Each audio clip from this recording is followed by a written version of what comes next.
श्रीमद् भगवत गीता यथारूप हिंदी में। श्रीमद् एसी भक्ति वेदांत स्वामी प्रभुपाद संस्थापक आचार्य अंतर्राष्ट्रीय कृष्ण भावनामृत संघ। पृष्ठभूमि। यद्यपि भगवत गीता का व्यापक प्रकाशन और पठन होता रहा है, किंतु मूलतः यह संस्कृत महाकाव्य महाभारत की एक घटना के रूप में प्राप्त है।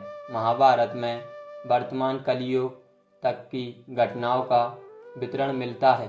इसी युग के प्रारंभ में आज से लगभग 5000 वर्ष पूर्व भगवान श्री कृष्ण ने अपने मित्र तथा भक्त अर्जुन को भगवत गीता सुनाई थी।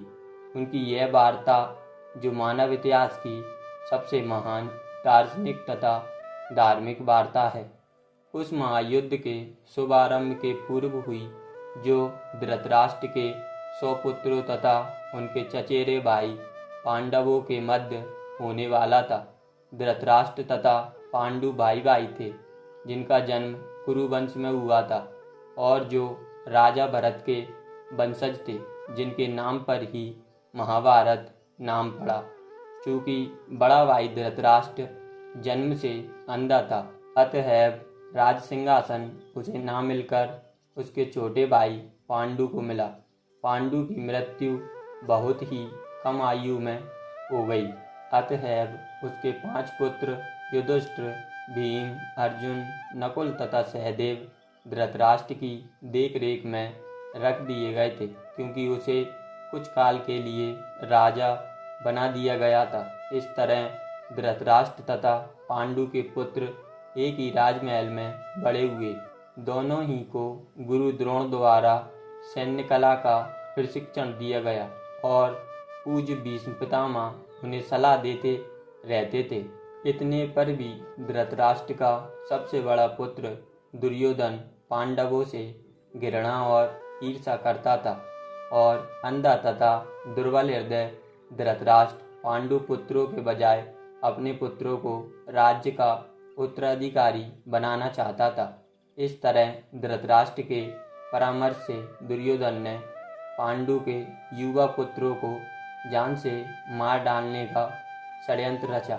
5 पांडव अपने चाचा विदुर तथा अपने ममेरे भाई कृष्ण के संरक्षण में रहने के कारण अपने प्राणों की रक्षा करते रहे।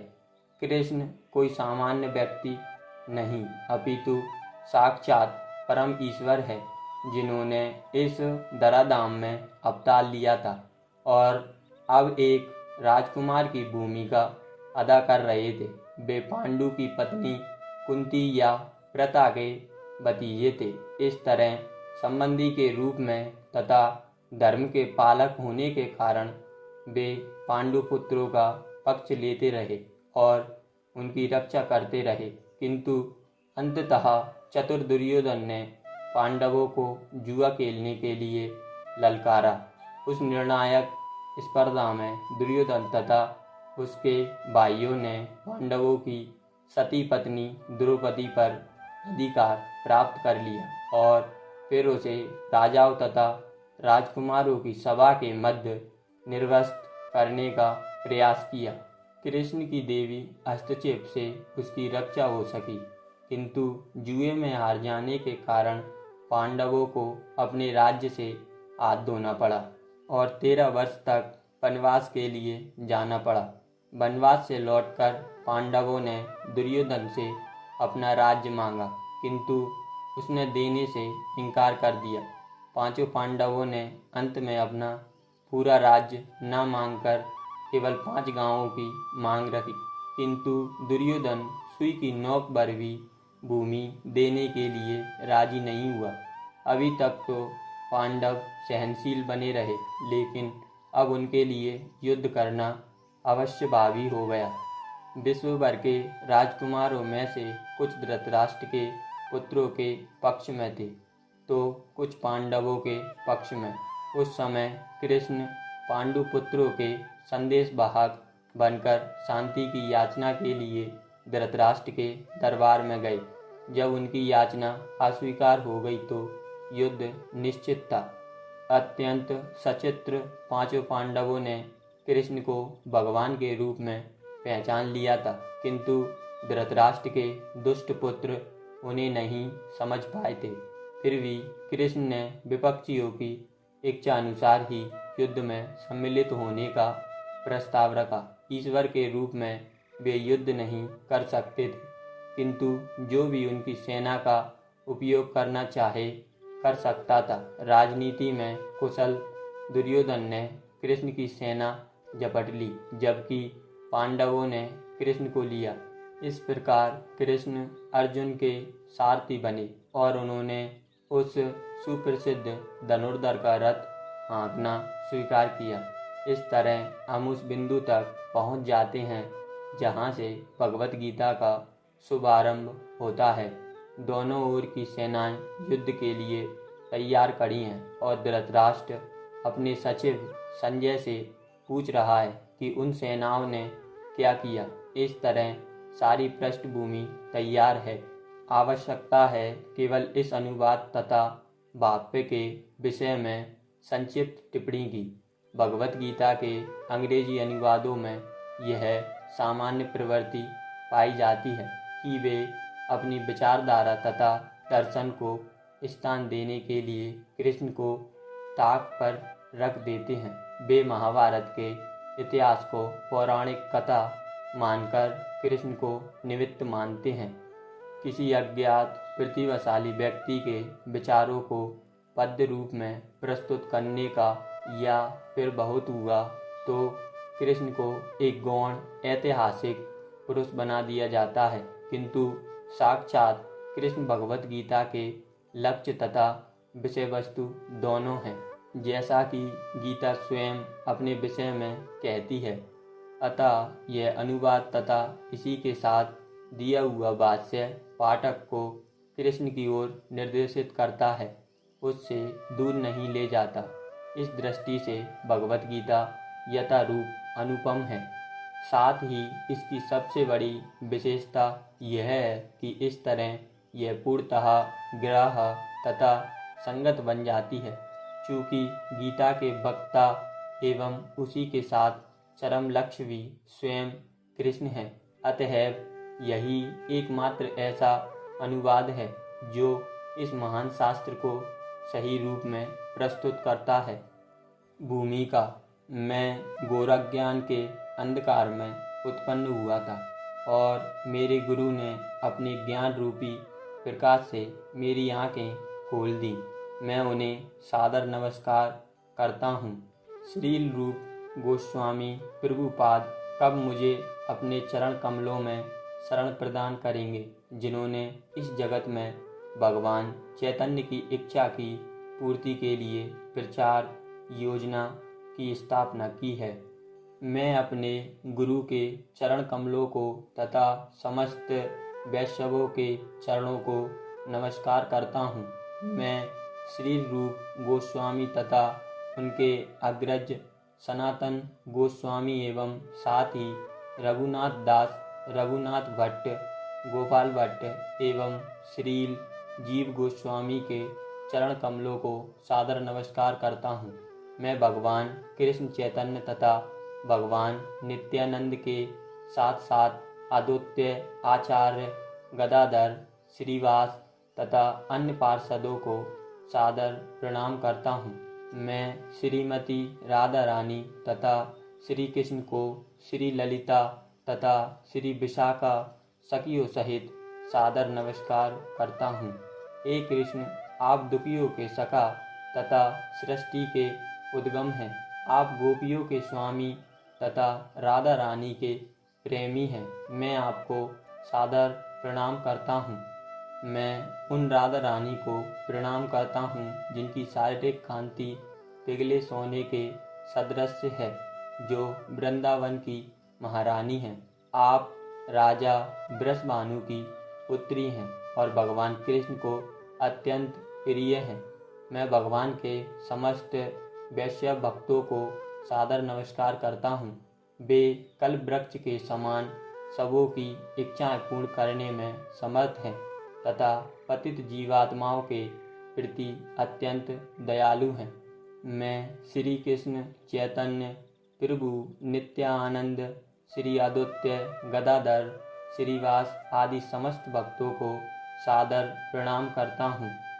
भगवत गीता को गीतोपनिषद भी कहा जाता है। यह वैदिक ज्ञान का सार है और वैदिक साहित्य का सर्वाधिक महत्वपूर्ण उपनिषद है।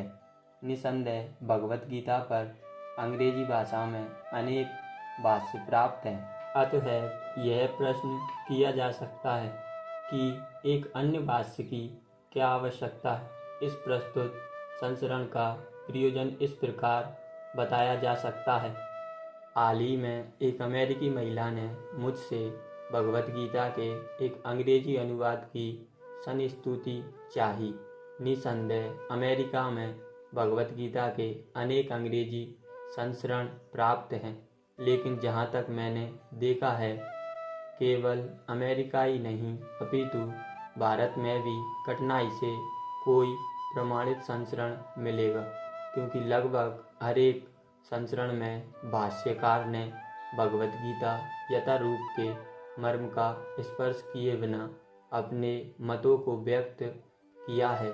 भगवत गीता का मर्म भगवत गीता में ही व्यक्त है। यह इस प्रकार है, यदि हमें किसी औषधि विशेष का सेवन करना हो तो उस पर लिखे निर्देशों का पालन करना होता है। हम मनमाने ढंग से या मित्र की सलाह से औषधि नहीं ले सकते। इसका सेवन लिखे हुए निर्देशों के अनुसार या चिकित्सक के आदेश अनुसार करना होता है। इसी प्रकार भगवत गीता को इसके वक्ता द्वारा दिए गए निर्देश अनुसार ही ग्रहण या स्वीकार करना चाहिए। भगवत गीता के वक्ता भगवान श्री कृष्ण हैं। भगवत गीता के प्रत्येक पृष्ठ पर उनका उल्लेख भगवान के रूप में हुआ है। निसंदेह भगवान शब्द कभी कभी किसी भी अत्यंत शक्तिशाली व्यक्ति या किसी शक्तिशाली देवता के लिए प्रयुक्त होता है, और यहाँ पर भगवान शब्द निश्चित रूप से भगवान श्री कृष्ण को एक महान पुरुष के रूप में सूचित करता है। किंतु साथ ही हमें यह जानना होगा कि भगवान श्री कृष्ण पूर्ण पुरुषोत्तम भगवान हैं। जैसा कि शंकराचार्य, रामानुजाचार्य, मध्वाचार्य, निम्बार्क स्वामी, श्री चैतन्य महाप्रभु तथा भारत के वैदिक ज्ञान के अन्य विद्वान आचार्यों ने पुष्टि की है। भगवान ने भी स्वयं भगवत गीता में अपने को परम पुरुषोत्तम भगवान कहा है, और ब्रह्म संहिता में तथा अन्य पुराणों में, विशेषतया श्रीमद् भागवतम में जो भागवत पुराण के नाम से विख्यात है, वे इसी रूप में स्वीकार किए गए हैं। अतः भगवत गीता हमें भगवान ने जैसे बताई है वैसे ही स्वीकार करनी चाहिए। यहाँ पर भगवान अर्जुन को सूचित करते हैं कि भगवत गीता की यह योग पद्धति सर्वप्रथम सूर्यदेव को बताई गई। सूर्यदेव ने इसे मनु को बताया और मनु ने इसे इक्ष्वाकु को बताया। इस प्रकार गुरु परंपरा द्वारा यह योग पद्धति एक वक्ता से दूसरे वक्ता तक पहुंचती रही, लेकिन कालांतर में यह छिन्न भिन्न हो गई। फलस्वरूप भगवान को इसे फिर से बताना पड़ रहा है। इस बार अर्जुन को कुरुक्षेत्र के युद्ध स्थल में वे अर्जुन से कहते हैं कि मैं तुम्हें यह परम रहस्य इसलिए प्रदान कर रहा हूँ क्योंकि तुम मेरे भक्त तथा मित्र हो। इसका तात्पर्य यह है कि भगवत गीता ऐसा ग्रंथ है जो विशेष रूप से भगवत भक्त के लिए ही है, भगवत भक्त के निमित्त है। आध्यात्मवादियों की 3 श्रेणियां हैं, ज्ञानी, योगी तथा भक्त, या कि निर्विशेषवादी, ध्यानी और भक्त। यहाँ पर भगवान अर्जुन से स्पष्ट कहते हैं कि वे उसे इस नवीन परंपरा का प्रथम पात्र बना रहे हैं, क्योंकि प्राचीन परंपरा खंडित हो गई थी। अतएव यह भगवान की इच्छा थी कि सूर्यदेव से चली आ रही विचारधारा की दिशा में ही अन्य परंपरा स्थापित की जाए और उनकी यह इच्छा थी कि उनकी शिक्षा का वितरण अर्जुन द्वारा नए सिरे से हो। वे चाहते थे कि अर्जुन भगवत गीता ज्ञान का प्रमाणिक विद्वान बने। अतएव हम देखते हैं कि भगवत गीता का उपदेश अर्जुन को विशेष रूप से दिया गया, क्योंकि अर्जुन भगवान का भक्त, प्रत्यक्ष शिष्य तथा घनिष्ठ मित्र था। अतएव जिस व्यक्ति में अर्जुन जैसे गुण पाए जाते हैं वह गीता को सबसे अच्छी तरह समझ सकता है। कहने का तात्पर्य यह है कि भक्त को भगवान से प्रत्यक्ष रूप से संबंधित होना चाहिए। ज्यों ही कोई भगवान का भक्त बन जाता है तो ही उसका सीधा संबंध भगवान से हो जाता है। यह एक अत्यंत विशद विषय है, लेकिन संक्षिप्त में यह बताया जा सकता है कि भक्त तथा भगवान के मध्य 5 प्रकार का संबंध हो सकता है। नंबर 1, कोई निष्क्रिय अवस्था में भक्त हो सकता है। नंबर 2, कोई सक्रिय अवस्था में भक्त हो सकता है। नंबर 3, कोई सकारूपी में भक्त हो सकता है। नंबर 4, कोई माता या पिता के रूप में भक्त हो सकता है। नंबर 5, कोई दंपति प्रेमी के रूप में भक्त हो सकता है।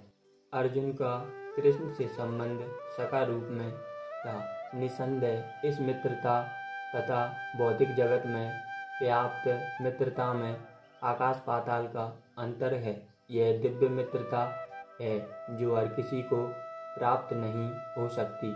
निसंदेह प्रत्येक व्यक्ति का भगवान से सीधा संबंध होता है और यह संबंध भक्ति की पूर्णतः से ही जागृत होता है। किंतु वर्तमान जीवन की अवस्था में हमने न केवल भगवान को बुला दिया है, अपितु हम भगवान के साथ शाश्वत संबंध को भी भूल चुके हैं। लाखों करोड़ों जीवों में से प्रत्येक जीव का भगवान के साथ नित्य विशिष्ट संबंध है। यह स्वरूप कहलाता है। भक्ति योग की प्रक्रिया द्वारा यह स्वरूप जागृत किया जा सकता है, तब यह अवस्था स्वरूप सिद्धि कहलाती है। यह स्वरूप की अर्थात स्वाभाविक या मूलभूत स्थिति की पूर्णतः कहलाती है। अतएव अर्जुन भक्त था और मैत्री में वह भगवान के संपर्क में था। हमें इस बात पर विशेष ध्यान देना चाहिए कि अर्जुन ने भगवत गीता को इस तरह ग्रहण किया। इसका वर्णन 10वें अध्याय में 10, 12, 15 इस प्रकार हुआ है। अर्जुन ने कहा, आप भगवान परम धाम पवित्रतम परम सत्य हैं। आप शाश्वत दिव्य आदि पुरुष अजन्मा तथा महानतम हैं। नारद, असित, देवल तथा व्यास जैसे समस्त महामुनि आपके विषय में इस सत्य की पुष्टि करते हैं और अब आप स्वयं मुझसे इसी की घोषणा कर रहे हैं। हे कृष्ण, आपने जो कुछ कहा है उसे पूर्ण रूप से मैं सत्य मानता हूँ। हे प्रभु, ना तो देवता और ना असुर ही आपके व्यक्तित्व को समझ सकते हैं। भगवान से भगवत गीता सुनने के बाद अर्जुन ने कृष्ण को परम ब्रह्मा स्वीकार कर लिया। प्रत्येक जीव ब्रह्मा है, लेकिन परम पुरुषोत्तम भगवान परम ब्रह्मा है। परम धाम का अर्थ है कि वे सबों के परम आश्रय या धाम है। पवित्रतम का अर्थ है कि वे शुद्ध हैं और भौतिक कल्मश में अरंजित हैं। पुरुषम का अर्थ है कि वे परम भोक्ता हैं। शाश्वतम अर्थात सनातन, दिव्यम अर्थात दिव्य, आदि, देवम भगवान, अजम अजन्मा तथा विभुम अर्थात महानतम है।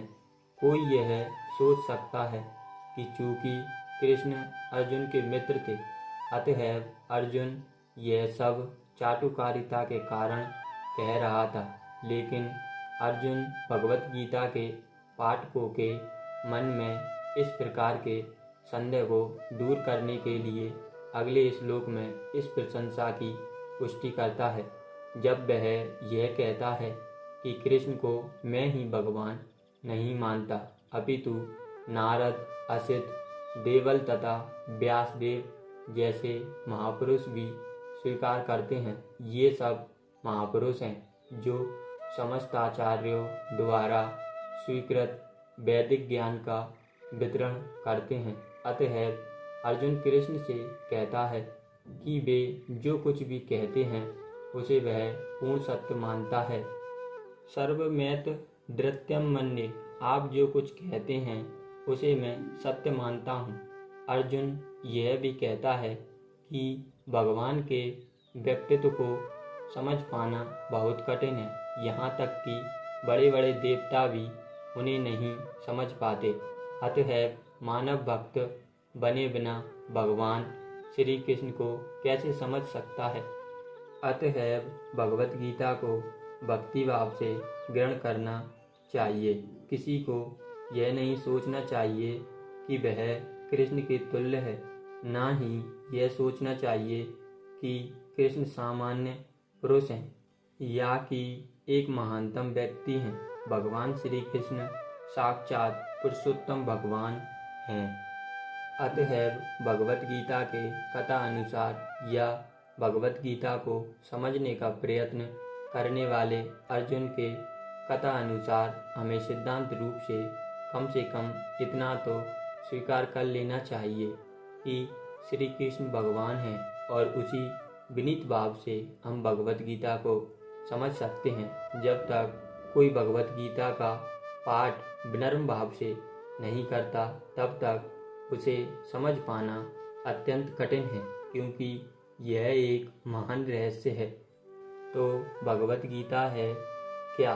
भगवत गीता का प्रयोजन मनुष्य को भौतिक संसार के अज्ञान से उबारना है। प्रत्येक व्यक्ति अनेक प्रकार की कठिनाइयों में फंसा रहता है। जिस प्रकार अर्जुन भी कुरुक्षेत्र में युद्ध करने के लिए कठिनाई में था, अर्जुन ने श्री कृष्ण की शरण ग्रहण कर ली। फलस्वरूप इस भगवत गीता का प्रवचन हुआ। न केवल अर्जुन वरन हम में से प्रत्येक व्यक्ति इस भौतिक अस्तित्व के कारण चिंताओं से पूर्ण है। हमारा अस्तित्व ही अनस्तित्व के परिवेश में है। वस्तुतः हमें अनस्तित्व से भयभीत नहीं होना चाहिए। हमारा अस्तित्व सनातन है, लेकिन हम किसी न किसी कारण से असत में डाल दिए गए हैं। असत का अर्थ उससे है जिसका अस्तित्व नहीं है। कष्ट भोगने वाले अनेक मनुष्यों में केवल कुछ ही ऐसे हैं जो वास्तव में यह जानने के जिज्ञासु हैं कि वे क्या हैं और वे इस विषम स्थिति में क्यों डाल दिए गए हैं, आदि आदि। जब तक मनुष्य को अपने कष्टों के विषय में जिज्ञासा नहीं होती, जब तक उसे यह अनुभूति नहीं होती कि वह कष्ट भोगना नहीं अपितु सारे कष्टों का हल ढूंढना चाहता है, तब तक उसे सिद्ध मानव नहीं समझना चाहिए। मानवता तभी शुरू होती है जब मन में इस प्रकार की जिज्ञासा उदित होती है। ब्रह्म सूत्र में इस जिज्ञासा को ब्रह्म जिज्ञासा कहा गया है। अतः तो ब्रह्मा जिज्ञासा। मनुष्य के सारे कार्यकलाप तब तक असफल माने जाने चाहिए तब तक वह परम ब्रह्मा के स्वभाव के विषय में जिज्ञासा न करे। अतः जो लोग यह प्रश्न करना प्रारंभ कर देते हैं कि वे क्यों कष्ट उठा रहे हैं या वे कहाँ से आए हैं और मृत्यु के बाद कहाँ जाएंगे, वे ही भगवत गीता को समझने वाले सुपात्र विद्यार्थी हैं। निष्ठावान विद्यार्थी में भगवान के प्रति आदर भाव भी होना चाहिए। अर्जुन ऐसा ही विद्यार्थी था। जब मनुष्य जीवन के वास्तविक प्रयोजन को भूल जाता है तो भगवान कृष्ण विशेष रूप से उस प्रयोजन की पुनर्स्थापना के लिए अवतार लेते हैं। तब भी असंख्य जागृत हुए लोगों में से कोई एक होता है जो वास्तव में अपनी स्थिति को जान पाता है, और यह भगवत गीता उसी के लिए कही गई है। वस्तुतः हम सभी अविद्या रूपी बागिन के द्वारा निगल लिए गए हैं, लेकिन भगवान जीवों पर, विशेषतः मनुष्यों पर कृपालु हैं। इसी उद्देश्य से उन्होंने अपने मित्र अर्जुन को अपना शिष्य बनाकर भगवत गीता का प्रवचन किया। भगवान कृष्ण का पार्षद होने के कारण अर्जुन समस्त अज्ञान से मुक्त था, लेकिन कुरुक्षेत्र के युद्ध स्थल में वह अज्ञानी बनकर भगवान कृष्ण से जीवन की समस्याओं के विषय में प्रश्न करने लगा, जिससे भगवान उनकी व्याख्या भावी पीढ़ियों के मनुष्यों के लाभ के लिए कर दे और जीवन की योजना का निर्धारण कर दे। तब मनुष्य तदनुसार कार्य कर पाएगा और मानव जीवन के उद्देश्य को पूर्ण कर सकेगा। भगवत गीता की विषय वस्तु में 5 मूल सत्यों का ज्ञान निहित है। सर्वप्रथम ईश्वर के विज्ञान की और फिर जीवों की स्वरूप स्थिति की विवेचना की गई है। ईश्वर का अर्थ नियतता है और जीवों का अर्थ नियंत्रित। यदि जीव यह कहे कि वह नियंत्रित नहीं है अपितु स्वतंत्र है, तो समझो कि वह पागल है। जीव सभी प्रकार से कम बद्ध जीवन में तो नियंत्रित है ही। अतः भगवत गीता की विषय वस्तु ईश्वर तथा जीव से संबंधित है। इसमें प्रकृति, काल, समस्त ब्रह्मांड की काल अवधि या प्रकृति का प्राकट्य तथा कर्म की भी व्याख्या है। यह दृश्य जगत विभिन्न कार्यकलापों से ओतप्रोत है। सारे जीव भिन्न भिन्न कार्यों में लगे हुए हैं। भगवत गीता से हमें अवश्य सीखना चाहिए कि ईश्वर क्या है, जीव क्या है, प्रकृति क्या है, दृश्य जगत क्या है, यह काल द्वारा किस प्रकार नियंत्रित किया जाता है और जीवों के कार्यकलाप क्या है। भगवत गीता के इन 5 मूलभूत विषयों में से इसकी स्थापना की गई है कि भगवान अथवा कृष्ण अथवा ब्रह्मा या परमात्मा, आप जो चाहे कह ले, सबसे श्रेष्ठ है। जीव गुण में परम नियतता के ही समान है। उदाहरण अर्थ जैसा कि भगवत गीता के विभिन्न अध्यायों में बताया जाएगा, भगवान भौतिक प्रकृति के समस्त कार्यों के ऊपर नियंत्रण रखते हैं। भौतिक प्रकृति स्वतंत्र नहीं है, वह परमेश्वर की अध्यक्षता में कार्य करती है। जैसा कि भगवान कृष्ण कहते हैं, मया अध्यक्षेण प्रकृति सूयते सचराचरम। भौतिक प्रकृति मेरी अध्यक्षता में कार्य करती है। जब हम दृश्य जगत में विचित्र विचित्र बातें घटते देखते हैं, तो हमें यह जानना चाहिए कि इस जगत के पीछे नियतता का हाथ है। बिना नियंत्रण के कुछ भी हो पाना संभव नहीं। नियतता को न मानना बचपना होगा। उदाहरण अर्थ एक बालक सोच सकता है कि स्वतोचालित यान विचित्र होता है, क्योंकि यह बिना घोड़े के या खींचने वाले पशु से चलता है।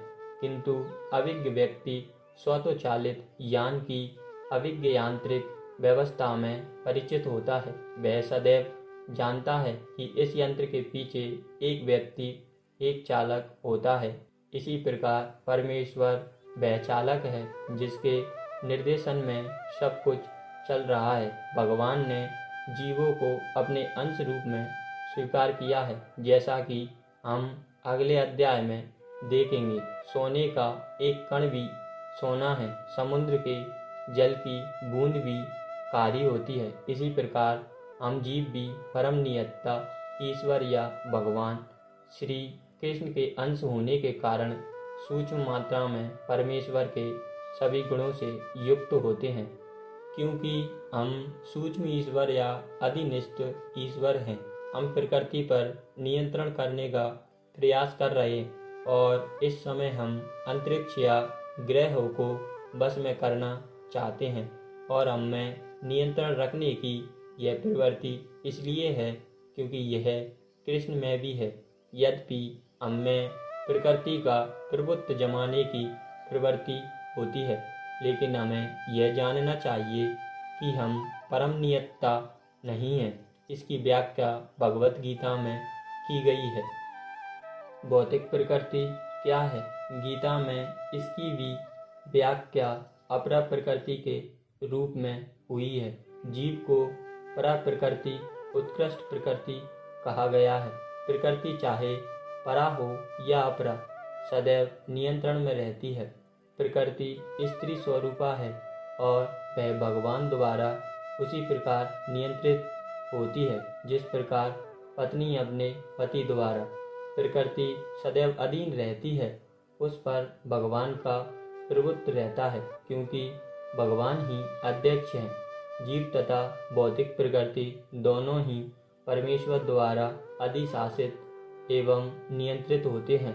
गीता के अनुसार यद्यपि सारे जीव परमेश्वर के अंश हैं, लेकिन वे प्रकृति ही माने जाते हैं। इसका उल्लेख भगवत गीता के 7वें अध्याय में हुआ है।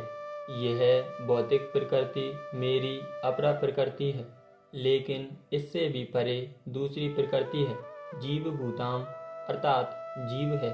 प्रकृति 3 गुणों से निर्मित है, सतोगुण, रजोगुण तथा तमोगुण। इन गुणों के ऊपर नित्य काल है। इन गुणों तथा नित्य काल के संयोग से अनेक कार्यकलाप होते हैं जो कर्म कहलाते हैं। ये कार्यकलाप अनादिकाल से चले आ रहे हैं और हम सभी अपने कार्यकलाप कर्मों के फलस्वरूप सुख या दुख भोग रहे हैं। उदाहरण अर्थ मान लें कि मैं व्यापारी हूँ और मैंने बुद्धि के बल पर कठोर श्रम किया है और बहुत संपत्ति संचित कर ली है, तब मैं संपत्ति के सुख का भोगता हूँ। किंतु यदि मान लें कि व्यापार में मेरा सब धन जाता रहा, तो मैं दुख का भोगता हो जाता हूँ। इसी प्रकार जीवन के प्रत्येक क्षेत्र में हम अपने कर्म के फल सुख भोगते हैं या उसका कष्ट उठाते हैं। यह कर्म कहलाता है। ईश्वर, जीव, प्रकृति, काल तथा कर्म, इन सब की व्याख्या भगवत गीता में हुई है। इन पांचों में से ईश्वर, जीव, प्रकृति तथा काल शाश्वत है। प्रकृति की अभिव्यक्ति अस्थायी हो सकती है, परंतु यह मिथ्या नहीं है। कोई दार्शनिक कहते हैं कि प्रकृति की अभिव्यक्ति मिथ्या है, लेकिन भगवत गीता या वैष्णवों के दर्शन के अनुसार ऐसा नहीं है। जगत की अभिव्यक्ति को मिथ्या नहीं माना जाता, इसे वास्तविक किंतु अस्थायी माना जाता है। यह उस बादल के सादृश्य है जो आकाश में घूमता रहता है, या वर्षा ऋतु के आगमन के समान है जो अन्न का पोषण करती है। ज्यों ही वर्षा ऋतु समाप्त होती है और बादल चले जाते हैं, त्यों ही वर्षा द्वारा पोषित सारी फसल सूख जाती है। इसी प्रकार यह भौतिक अभिव्यक्ति भी किसी समय में किसी स्थान पर होती है, कुछ काल तक रहती ठहरती है और फिर लुप्त हो जाती है। प्रकृति इस रूप में कार्यशील है, लेकिन यह चक्र निरंतर चलता रहता है, इसलिए प्रकृति शाश्वत है, मिथ्या नहीं है। भगवान इसे मेरी प्रकृति कहते हैं। यह भौतिक प्रकृति परमेश्वर की भिन्न शक्ति है। इसी प्रकार जीव भी परमेश्वर की शक्ति है, किंतु वे विलग नहीं, अपितु भगवान से नित्य संबंध हैं। इस तरह भगवान, जीव, प्रकृति तथा काल, ये सब परस्पर संबंध हैं और सभी शाश्वत हैं, लेकिन कर्म शाश्वत नहीं है। हाँ, कर्म के फल अत्यंत पुरातन हो जाते हैं। हम अनादिकाल से अपने शुभ अशुभ कर्म फलों को भोग रहे हैं, किंतु साथ ही हम अपने कर्मों के फल को बदल भी सकते हैं और यह परिवर्तन हमारे ज्ञान की पूर्णता पर निर्भर करता है। हम विविध प्रकार के कर्मों में व्यस्त रहते हैं।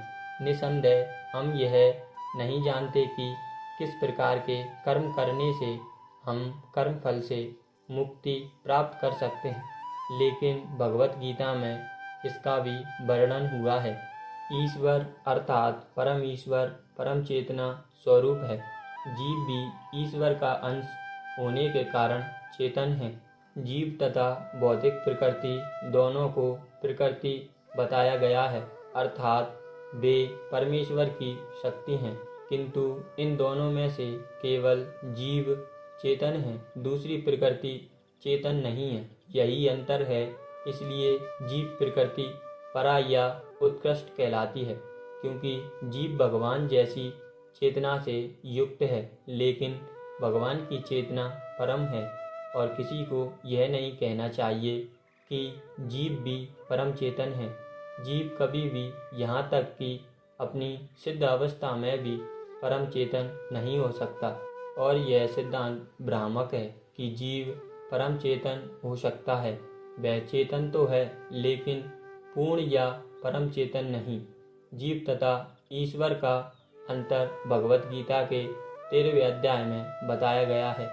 ईश्वर क्षेत्रज्ञ या चेतन है, जैसा कि जीव है, लेकिन जीव केवल अपने शरीर के प्रति सचेत रहता है, जबकि भगवान समस्त शरीरों के प्रति सचेत रहते हैं। चूँकि वे प्रत्येक जीव के हृदय में वास करने वाले हैं, अतएव वे जीव विशेष की मानसिक गतिशीलता से परिचित रहते हैं।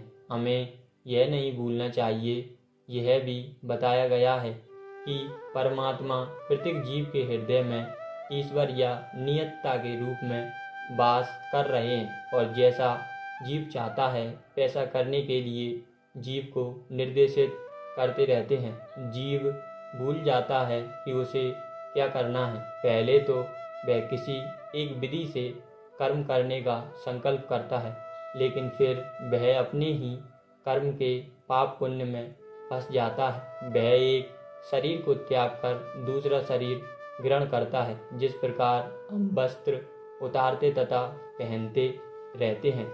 चूँकि इस प्रकार आत्मा देहांतर कर जाता है, अतः उसे अपने विगत कर्मों का फल भोगना पड़ता है। ये कार्यकलाप तभी बदल सकते हैं जब जीव सतोगुण में स्थित हो और यह समझे कि उसे कौन से कर्म करने चाहिए। यदि वह ऐसा करता है तो उसके विगत कर्मों के सारे फल बदल जाते हैं। फलस्वरूप कर्म शाश्वत नहीं है। इसलिए हमने यह कहा है कि 5 तत्वों ईश्वर, जीव, प्रकृति, काल तथा कर्म में से 4 शाश्वत हैं। कर्म शाश्वत नहीं है। परम चेतन ईश्वर जीव से इस मामले में समान हैं। भगवान तथा जीव दोनों की चेतनाएं दिव्य हैं। यह चेतना पदार्थ के संयोग से उत्पन्न नहीं होती, ऐसा सोचना भ्रांति मूलक है। भगवत गीता इस सिद्धांत को स्वीकार नहीं करती कि चेतना भौतिक संयोग की किन्हीं परिस्थितियों में उत्पन्न होती है। यह चेतना भौतिक परिस्थितियों के आवरण के कारण विकृत रूप से प्रतिबिंबित हो सकती है। जिस प्रकार रंगीन कांच से परावर्तित प्रकाश उसी रंग का प्रतीत होता है, किंतु भगवान की चेतना भौतिकता से प्रभावित नहीं होती। भगवान कहते हैं, मध्या अध्यक्षीण प्रगति। जब वे इस भौतिक विश्व में अवतरित होते हैं तो उनकी चेतना पर भौतिक प्रभाव नहीं पड़ता। यदि वे इस तरह से प्रभावित होते तो दिव्य विषयों के संबंध में उस तरह बोलने के अधिकारी ना होते, जैसा कि भगवत गीता में बोलते हैं। भौतिक कलमश से ग्रस्त चेतना से मुक्त हुए बिना कोई दिव्य जगत के विषय में कुछ नहीं कह सकता। अतः भगवान भौतिक दृष्टि से कलुषित दूषित नहीं है। भगवत गीता तो शिक्षा देती है कि हमें इस कलुषित चेतना को शुद्ध करना है। शुद्ध चेतना होने पर हमारे सारे कर्म ईश्वर की इच्छा अनुसार होंगे और इससे हम सुखी हो सकेंगे। परंतु इसका अर्थ यह भी नहीं है कि हमें अपने सारे कार्य बंद कर देने चाहिए, अपितु हमें अपने कर्मों को शुद्ध करना चाहिए, और शुद्ध कर्म भक्ति कहलाते हैं।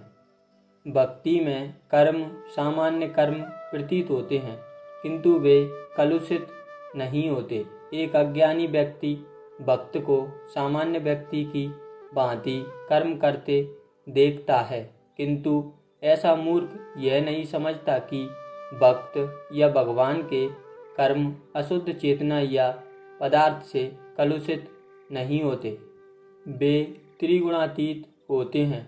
जो भी हो, हमें यह जान लेना चाहिए कि अभी हमारी चेतना कलुषित है। जब हम भौतिक दृष्टि से कलुषित होते हैं तो हम बद्ध कहलाते हैं। मिथ्या चेतना का प्रागट्य इसलिए होता है कि हम अपने आप को प्रकृति का प्रतिकूल मान बैठते हैं। यह मिथ्या अहंकार कहलाता है। जो व्यक्ति देहात्म बुद्धि में लीन रहता है वह अपनी स्थिति को नहीं समझ पाता।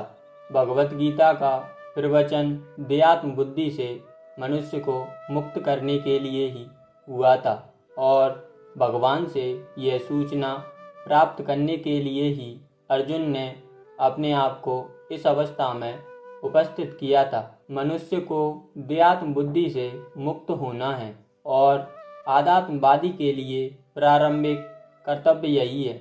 जो मुक्त होना चाहता है, जो स्वच्छतन रहना चाहता है, उसे सर्वप्रथम यह जान लेना होगा कि वह शरीर नहीं है। मुक्ति का अर्थ है भौतिक चेतना से स्वतंत्रता। श्रीमद् भागवतम में भी मुक्ति की परिभाषा दी गई है। मुक्ति का अर्थ है इस भौतिक जगत की कलुषित चेतना से मुक्त होना और शुद्ध चेतना में स्थिर होना। भगवत गीता के सारे उपदेशों का मंतव्य इसी शुद्ध चेतना को जागृत करना है।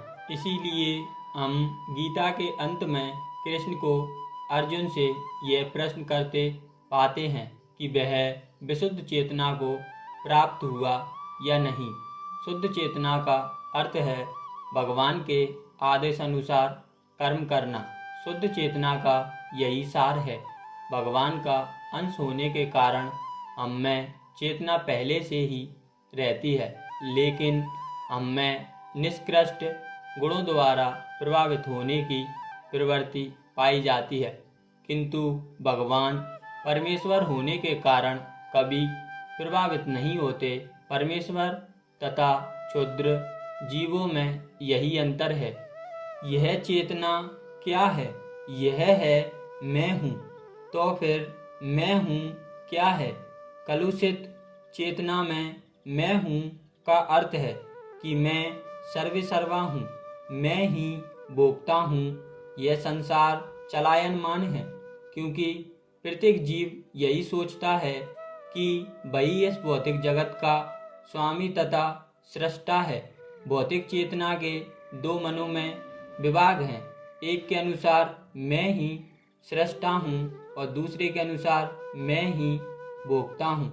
लेकिन वास्तव में परमेश्वर सृष्टा तथा भोक्ता दोनों हैं और परमेश्वर का अंश होने के कारण जीव ना तो सृष्टा है ना ही भोक्ता। वह मात्र सहयोगी है। वह सृजित तथा भुक्त है। उदाहरण अर्थ, मशीन का कोई एक अंग संपूर्ण मशीन के साथ सहयोग करता है। इसी प्रकार शरीर का कोई एक अंग पूरे शरीर के साथ सहयोग करता है। हाथ, पांव, आंखें आदि शरीर के अंग हैं, लेकिन ये वास्तविक भोक्ता नहीं है। भोक्ता तो उदर है। पांव चलते हैं, हाथ भोजन देते हैं, दांत चबाते हैं और शरीर के सारे अंग उदर को तुष्ट करने में लगे रहते हैं, क्योंकि उदर ही प्रधान कारक है जो शरीर रूपी संगठन का पोषण करता है। अतएव सारी वस्तुएं उदर को ही जाती हैं। जड़ को सींचकर वृक्ष का पोषण किया जाता है और उदर का भरण करके शरीर का पोषण किया जाता है, क्योंकि यदि शरीर को स्वस्थ रहना है तो शरीर के सारे अंगों को उदर पूर्ति में सहयोग देना होगा। इसी प्रकार परमेश्वर ही भोक्ता तथा सृष्टा है और उनके अधीनस्थ हम उन्हें प्रसन्न रखने के निमित्त सहयोग करने के लिए हैं। इस सहयोग से हमें लाभ पहुंचता है। ठीक वैसे ही जैसे उदर द्वारा गृहीत भोजन से शरीर के सारे अंगों को लाभ पहुंचता है। यदि हाथ की उंगलियां यह सोचे कि वे उदर को भोजन न देकर स्वयं ग्रहण कर ले, तो उन्हें निराश होना पड़ेगा। सृजन तथा भोग के केंद्र बिंदु परमेश्वर हैं और सारे जीव उनके सहयोगी हैं। सहयोग के कारण ही वे भोग करते हैं। यह संबंध स्वामी तथा दास जैसा है। यदि स्वामी तुष्ट रहता है तो दास भी तुष्ट रहता है। इसी प्रकार परमेश्वर को तुष्ट रखना चाहिए। यद्यपि जीवों में भी सृष्टा बनने तथा भौतिक जगत का भोग करने की प्रवृत्ति होती है, क्योंकि इस दृश्य जगत के सृष्टा परमेश्वर में ये प्रवृत्तियां हैं। अतः भगवत गीता में हम पाएंगे कि भगवान ही पूर्ण है, जिसमें परम नियतता नियंत्रित जीव, दृश्य जगत, शाश्वत काल तथा कर्म सन्निहित हैं। और इन सब की व्याख्या इसके मूल पाठ में की गई है। ये सब मिलकर परम पूर्ण का निर्माण करते हैं और यही परम पूर्ण परम ब्रह्मा या परम सत्य कहलाता है। यही परम पूर्ण तथा परम सत्य पूर्ण पुरुषोत्तम भगवान श्री कृष्ण हैं। सारी अभिव्यक्तियां उनकी विभिन्न शक्तियों के फलस्वरूप हैं। वे ही पूर्ण हैं। भगवत गीता में यह भी बताया गया है कि ब्रह्मा भी पूर्ण परम पुरुष के अधीन हैं।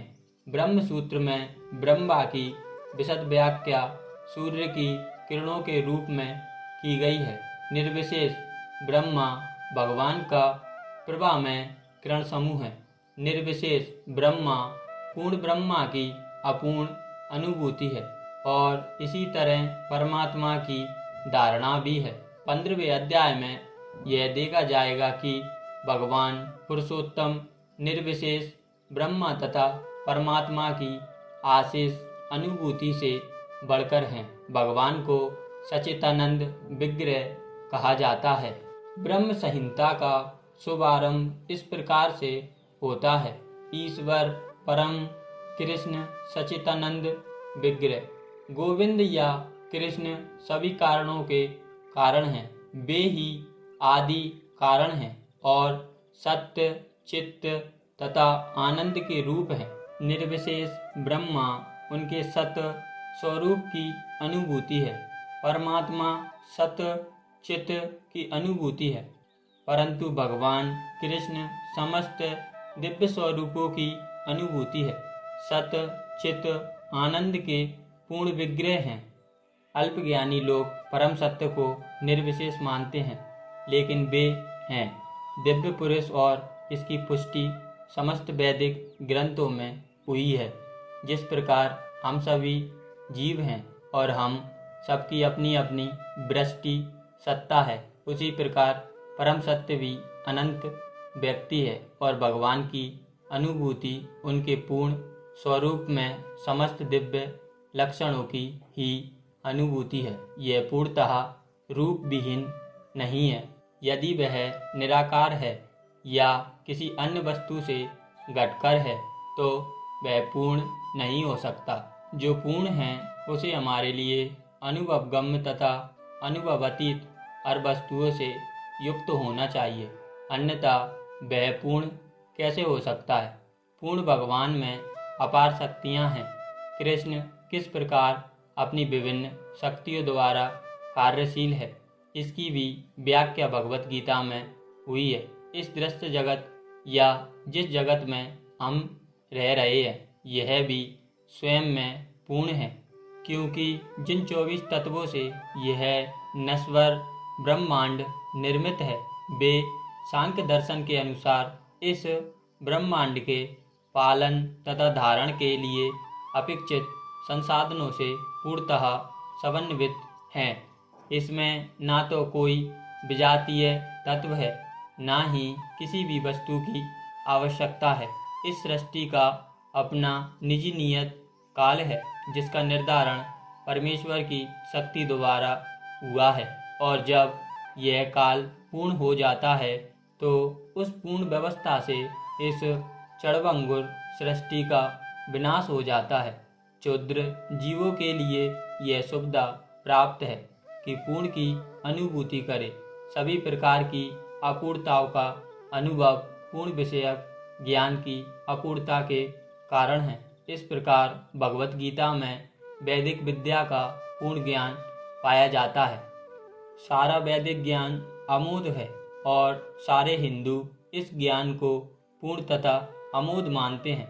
उदाहरण अर्थ गोबर पशुमूल है और स्मृति या वैदिक आदेश के अनुसार यदि कोई पशुमल का स्पर्श करता है तो उसे शुद्ध होने के लिए स्नान करना पड़ता है, लेकिन वैदिक शास्त्रों में गोबर को पवित्र करने वाला माना जाता है।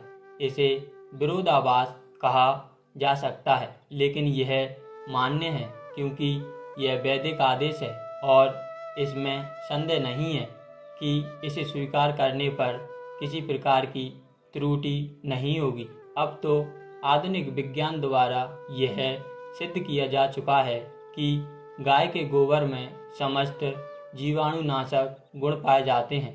अतः वैदिक ज्ञान पूर्ण है क्योंकि यह समस्त संशयों एवं त्रुटियों से परे है और भगवत गीता समस्त वैदिक ज्ञान का सार है। वैदिक ज्ञान शोध का विषय नहीं है। हमारा शोध कार्य अपूर्ण है क्योंकि हम अपूर्ण इंद्रियों के द्वारा शोध करते हैं। हमें पहले से चले आ रहे पूर्ण ज्ञान को परंपरा द्वारा स्वीकार करना होता है, जैसा कि भगवत गीता में कहा गया है।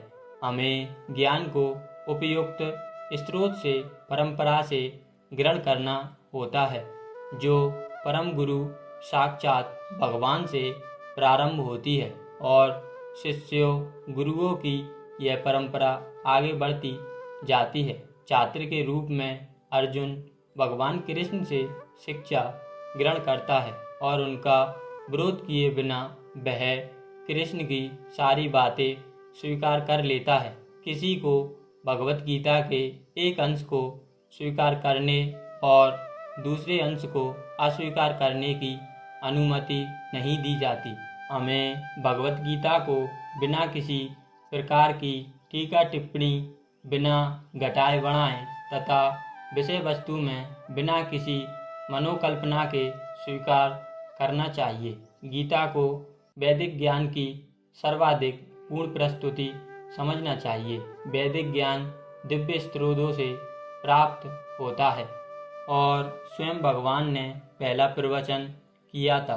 भगवान द्वारा कहे गए शब्द अपौरुषेय कहलाते हैं, जिसका अर्थ है कि वे चार दोषों से युक्त संसारी व्यक्ति द्वारा कहे गए शब्दों से भिन्न होते हैं। संसारी पुरुष के दोष हैं: नंबर 1, वह त्रुटियां अवश्य करता है। नंबर 2, वह अनिवार्य रूप से भ्रमित होता है। नंबर 3, उसमें अन्यों को धोखा देने की प्रवृत्ति होती है। तथा नंबर 4, वह अपूर्ण इंद्रियों के कारण सीमित होता है। इन चार दोषों के कारण मनुष्य सर्वव्यापी ज्ञान विषयक पूर्ण सूचना नहीं दे पाता। ऐसे दोषपूर्ण व्यक्तियों द्वारा वैदिक ज्ञान प्रदान नहीं किया जाता। इसे प्रथम श्रेष्ठ जीव ब्रह्मा के हृदय में प्रदान किया गया। फिर ब्रह्मा ने इस ज्ञान को अपने पुत्रों तथा शिष्यों को उसी रूप में प्रदान किया जिस रूप में उन्हें भगवान से प्राप्त हुआ था। भगवान पूर्ण है और उनका प्रकृति के नियमों के वशीभूत होने का प्रश्न ही नहीं उठता। अतः मनुष्य में इतना समझने की बुद्धि तो होनी ही चाहिए कि भगवान ही इस ब्रह्मांड की सारी वस्तुओं के एकमात्र स्वामी हैं। वे ही आदि दृष्टा तथा ब्रह्मा के भी सृजन करता है। 11वें अध्याय में भगवान को प्रपिता में के रूप में संबोधित किया गया है, क्योंकि ब्रह्मा को पितामह कहकर संबोधित किया गया है और वे तो इन पितामह के भी सृष्टा हैं। अतः किसी को अपने आप को किसी भी वस्तु का स्वामी नहीं मानना चाहिए। उसे केवल उन्हीं वस्तुओं को अपना मानना चाहिए जो उसके पोषण के लिए भगवान ने अलग कर दी हैं। भगवान द्वारा हमारे सदुपयोग के लिए रखी गई वस्तुओं को किस तरह काम में लाया जाए, इसके अनेक उदाहरण प्राप्त हैं। इसकी भी व्याख्या भगवत गीता में हुई है। प्रारंभ में अर्जुन ने निश्चय किया था कि वह कुरुक्षेत्र के युद्ध में नहीं लड़ेगा। यह उसका निर्णय था। अर्जुन ने भगवान से कहा कि वह अपने ही संबंधियों को मारकर राज्य का भोग नहीं करना चाहता। यह निर्णय शरीर पर आधारित था, क्योंकि वह अपने आप को शरीर मान रहा था और अपने भाइयों, भतीजों, सालों, पितामहों आदि को अपने शरीर संबंध या विस्तार के रूप में ले रहा था। अतः वह अपनी शारीरिक आवश्यकताओं को तुष्ट करना चाह रहा था। भगवान ने भगवत गीता का प्रवचन इस दृष्टिकोण को बदलने के लिए ही किया और अंत में अर्जुन भगवान के आदेश अनुसार युद्ध करने का निश्चय करते हुए कहता है, करिष्ये वचनम तव, मैं आपके वचन के अनुसार ही कार्य करूँगा। इस संसार में मनुष्य बिल्लियों तथा कुत्तों के समान लड़ने के लिए नहीं है। मनुष्य को मनुष्य जीवन की महत्ता समझकर सामान्य पशुओं की भांति आचरण करना बंद कर देना चाहिए। मनुष्य को अपने जीवन के उद्देश्य को समझना चाहिए और इसका निर्देश वैदिक ग्रंथों में दिया गया है, जिसका सार भगवत गीता में मिलता है। वैदिक ग्रंथ मनुष्य के लिए हैं, पशुओं के लिए नहीं। एक पशु दूसरे पशु का वध करे तो उसे पाप नहीं लगता, लेकिन यदि मनुष्य अपनी अनियंत्रित स्वादे इंद्री की तुष्टि के लिए पशु वध करता है तो वह प्रकृति के नियम को तोड़ने के लिए उत्तराधिकारी है। भगवत गीता में स्पष्ट रूप से प्रकृति के गुणों के अनुसार 3 प्रकार के कर्मों का उल्लेख है। सात्विक कर्म, राजसिक कर्म तथा तामसिक कर्म। इसी प्रकार आहार के भी 3 भेद हैं, सात्विक आहार, राजसिक आहार तथा तामसिक आहार। इन सब का विशद वर्णन हुआ है और यदि हम भगवत गीता के उपदेशों का ठीक से उपयोग करें तो हमारा संपूर्ण जीवन शुद्ध हो जाए और अंततः हम अपने गंतव्य को प्राप्त हो सकते हैं, जो इस भौतिक आकाश से परे है। यह गंतव्य सनातन आकाश या नित्य चिन्मय आकाश कहलाता है। इस संसार में हम पाते हैं कि प्रत्येक पदार्थ क्षणिक है। यह उत्पन्न होता है, कुछ काल तक रहता है, कुछ गौण वस्तुएं उत्पन्न करता है, क्षीण होता है और अंत में लुप्त हो जाता है। भौतिक संसार का यही नियम है। चाहे हम इस शरीर का दृष्टांत लें या फल का या किसी अन्य वस्तु का, किंतु इस क्षणिक संसार से परे एक अन्य संसार है जिसके विषय में हमें जानकारी है। उस संसार में अन्य प्रकृति है जो सनातन है। जीव भी सनातन है और 11वें अध्याय में भगवान को भी सनातन बताया गया है। हमारा भगवान के साथ घनिष्ठ संबंध है और चूंकि हम सभी गुणात्मक रूप से एक हैं, सनातन धाम, सनातन ब्रह्मा तथा सनातन जीव, अतः गीता का सारा अभिप्राय हमारे सनातन धर्म को जागृत करना है, जो कि जीव की सनातन दृष्टि है। हम अस्थायी रूप से विभिन्न कर्मों में लगे रहते हैं, किंतु यदि हम इन क्षणिक कर्मों को त्याग कर परमेश्वर द्वारा प्रस्तावित कर्मों को ग्रहण कर ले तो हमारे ये सारे कर्म शुद्ध हो जाएं। यही शुद्ध जीवन कहलाता है। परमेश्वर तथा उनका दिव्य धाम ये दोनों ही सनातन हैं और जीव भी सनातन है। सनातन धाम में परमेश्वर तथा जीव की संयुक्त संगति ही मानव जीवन की सार्थकता है। भगवान जीवों पर अत्यंत दयालु रहते हैं क्योंकि वे उनके आत्मज हैं। भगवान कृष्ण ने भगवत गीता में घोषित किया है, मैं सबका पिता हूँ। निसंदेह अपने अपने कर्मों के अनुसार नाना प्रकार के जीव हैं, लेकिन यहाँ पर कृष्ण कहते हैं कि वे उन सबके पिता हैं। अतः भगवान उन समस्त पतित बद्ध जीवों का उद्धार करने तथा उन्हें सनातन धाम वापस बुलाने के लिए अवतरित होते हैं, जिससे सनातन जीव भगवान की नित्य संगति में रहकर अपनी सनातन स्थिति को पुनः प्राप्त कर सके।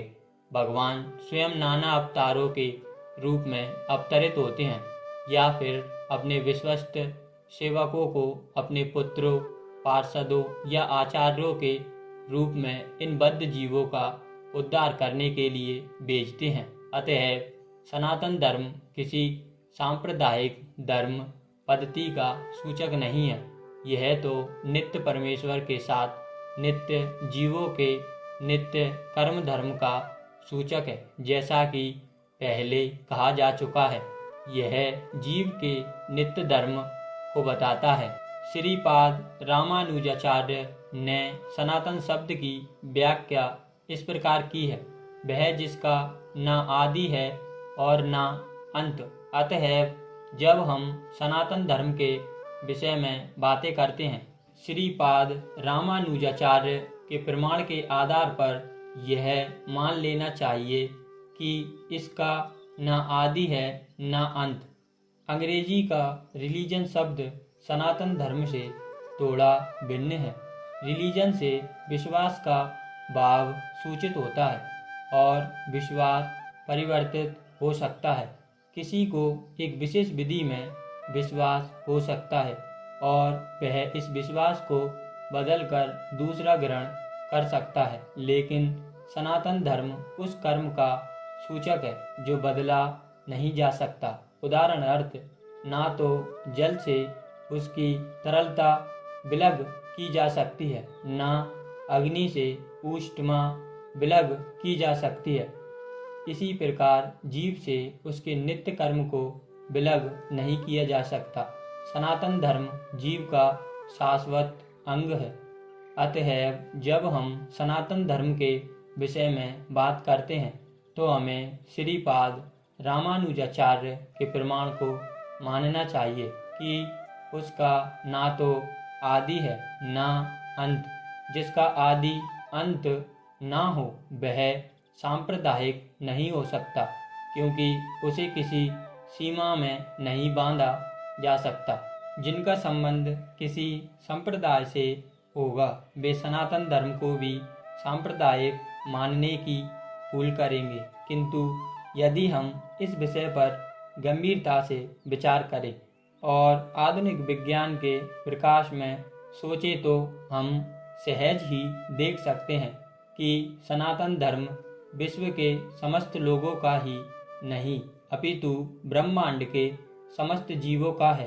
भले ही असनातन धार्मिक विश्वास का मानव इतिहास के पृष्ठों में कोई आदि हो, लेकिन सनातन धर्म के इतिहास का कोई आदि नहीं होता, क्योंकि यह जीवों के साथ शाश्वत चलता रहता है। जहाँ तक जीवों का संबंध है, प्रामाणिक शास्त्रों का कथन है कि जीव का ना तो जन्म होता है ना मृत्यु। गीता में कहा गया है कि जीव ना तो कभी जन्मता है ना कभी मरता है, यह शाश्वत तथा अविनाशी है और इस क्षणभंगुर शरीर के नष्ट होने के बाद भी रहता है। सनातन धर्म के स्वरूप के प्रसंग में हमें धर्म की धारणा को संस्कृत की मूल धातु से समझना होगा। धर्म का अर्थ है जो पदार्थ विशेष में सदैव रहता है, हम यह निष्कर्ष निकालते हैं कि अग्नि के साथ ऊष्मा तथा प्रकाश सदैव रहते हैं। ऊष्मा व प्रकाश के बिना अग्नि शब्द का कोई अर्थ नहीं होता। इसी प्रकार हमें जीव के उस अनिवार्य अंग को ढूंढना चाहिए जो उसका चिर सहचर है। यह चिर सहचर उसका शाश्वत गुण है और यह शाश्वत गुण ही उसका नित्य धर्म है। जब सनातन गोस्वामी ने श्री चैतन्य महाप्रभु से प्रत्येक जीव के स्वरूप के विषय में जिज्ञासा की तो भगवान ने उत्तर दिया कि जीव का स्वरूप या स्वाभाविक स्थिति भगवान की सेवा करना है। यदि हम महाप्रभु के इस कथन को विश्लेषण करें तो हम देखेंगे कि एक जीव दूसरे जीव की सेवा में निरंतर लगा हुआ है। एक जीव दूसरे जीव की सेवा कई रूपों में करता है। ऐसा करके जीव जीवन का भोग करता है। निम्न पशु मनुष्यों की सेवा करते हैं जैसे सेवक अपने स्वामी की सेवा करते हैं। एक व्यक्ति अपने स्वामी बा की सेवा करता है और बा अपने स्वामी सा की तथा सा अपने स्वामी दा की। इस प्रकार हम देखते हैं कि एक मित्र दूसरे मित्र की सेवा करता है। माता पुत्र की सेवा करती है। पत्नी पति की सेवा करती है। पति पत्नी की सेवा करता है। यदि हम इसी भावना से खोज करते चले तो पाएंगे कि समाज में ऐसा एक भी अपवाद नहीं है जिसमें कोई जीव सेवा में ना लगा हो। एक राजनेता जनता के समक्ष अपनी सेवा करने की क्षमता का घोषणा पत्र प्रस्तुत करता है। फलतः मतदाता उसे यह सोचते हुए मत देते हैं कि वह समाज की महत्वपूर्ण सेवा करेगा। दुकानदार अपने ग्राहकों की सेवा करता है और कारीगर पूंजीपतियों की सेवा करते हैं। पूंजीपति अपने परिवार की सेवा करता है और परिवार शाश्वत जीव की शाश्वत सेवा क्षमता से राज्य की सेवा करता है। इस प्रकार हम देख सकते हैं कि कोई भी जीव अन्य जीव की सेवा करने से मुक्त नहीं है। अतएव हम यह निष्कर्ष निकाल सकते हैं कि सेवा जीव की चिर सहचरी है और सेवा करना जीव का शाश्वत धर्म है। तथापि मनुष्य काल तथा परिस्थिति विशेष के प्रसंग में एक विशिष्ट प्रकार के विश्वास को अंगीकार करता है और इस प्रकार वह अपने को हिंदू, मुसलमान, ईसाई, बौद्ध या किसी अन्य संप्रदाय का मानने वाला बताता है। ये सभी उपाधियां सनातन धर्म नहीं है। एक हिंदू अपना विश्वास बदलकर मुसलमान बन सकता है या एक मुसलमान अपना विश्वास बदलकर हिंदू बन सकता है या कोई ईसाई अपना विश्वास बदलकर इत्यादि। किंतु इन सभी परिस्थितियों में धार्मिक विश्वास में परिवर्तन होने से अन्यों की सेवा करने का शाश्वत धर्म प्रभावित नहीं होता। हिंदू, मुसलमान या ईसाई समस्त परिस्थितियों में किसी न किसी के सेवक हैं। अतएव किसी विशेष विश्वास को अंगीकार करना अपने सनातन धर्म को अंगीकार करना नहीं है। सेवा करना ही सनातन धर्म है। वस्तुतः भगवान के साथ हमारा संबंध सेवा का संबंध है। परमेश्वर परम भोक्ता है और हम सारे जीव उनके सेवक हैं। हम सब उनके भोग के लिए ही बने हैं और यदि हम भगवान के साथ उस नित्य भोग में भाग लेते हैं तो हम सुखी बनते हैं। हम किसी अन्य प्रकार से सुखी नहीं हो सकते। स्वतंत्र रूप से सुखी बन पाना संभव नहीं। जिस प्रकार शरीर का कोई भी भाग उधर से सहयोग किए बिना सुखी नहीं रह सकता, परमेश्वर की दिव्य प्रेम भक्ति में सेवा किए बिना जीव सुखी नहीं हो सकता।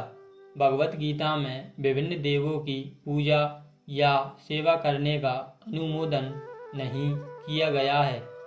जिसकी बुद्धि भौतिक इच्छाओं द्वारा मारी गई है वे देवताओं की शरण में जाते हैं और वे अपने अपने स्वभावों के अनुसार पूजा के विशेष विधि विधानों का पालन करते हैं। यहाँ यह स्पष्ट कहा गया है कि जो काम वासना द्वारा निर्देशित होते हैं वे भगवान कृष्ण की पूजा ना करके देवताओं की पूजा करते हैं।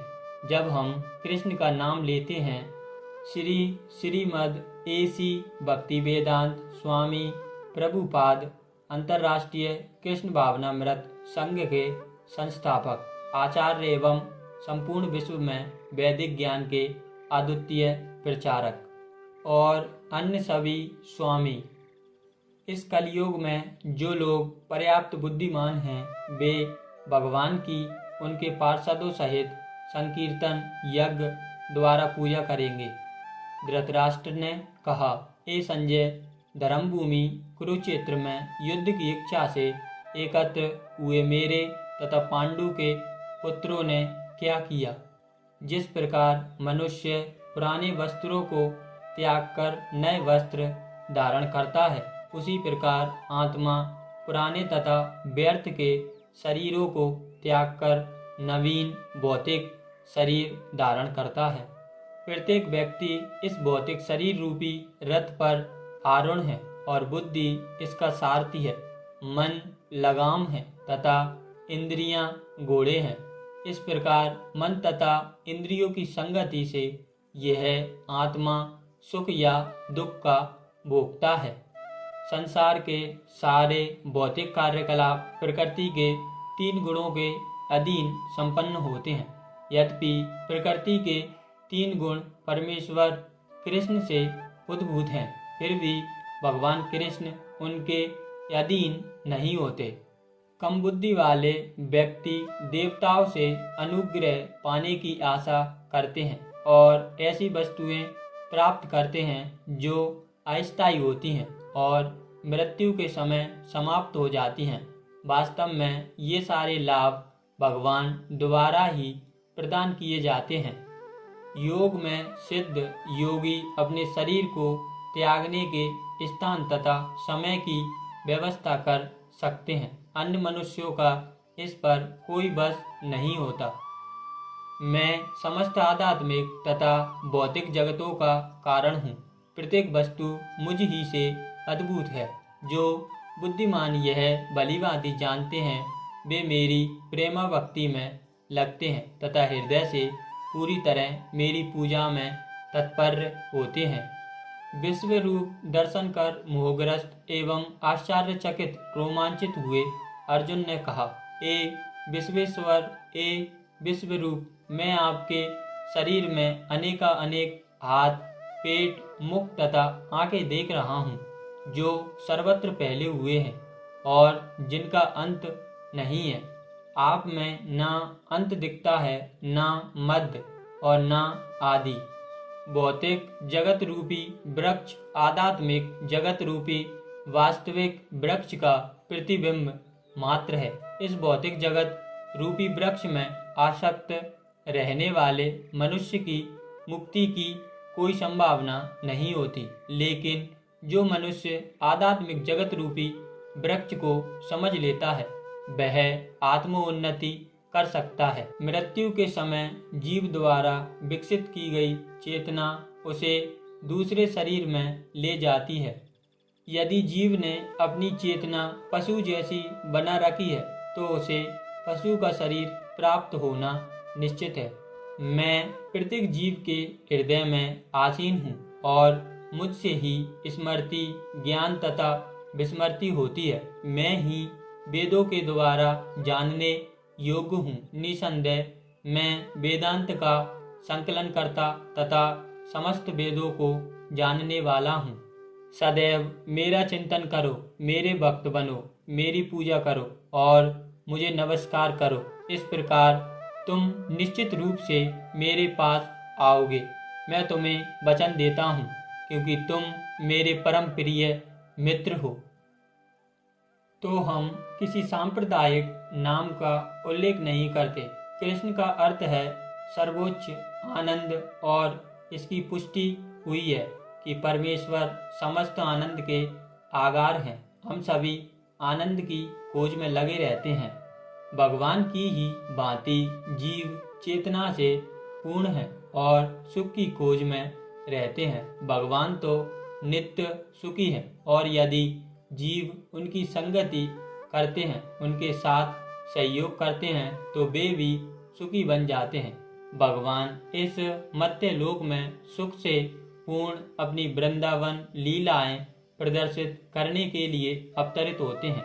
अपने गोप मित्रों के साथ, अपनी गोपिका सखियों के साथ, वृंदावन के अन्य निवासियों के साथ तथा गायों के साथ उनकी लीलाएं सुख से ओतप्रोत हैं। वृंदावन की सारी जनता कृष्ण के अतिरिक्त अन्य किसी को नहीं जानती, परंतु भगवान कृष्ण ऐसे थे कि उन्होंने अपने पिता नंद महाराज को भी इंद्रदेव की पूजा करने से निरुत्साहित किया, क्योंकि वे इस तथ्य को प्रतिष्ठित करना चाहते थे कि लोगों को किसी भी देवता की पूजा करने की आवश्यकता नहीं है।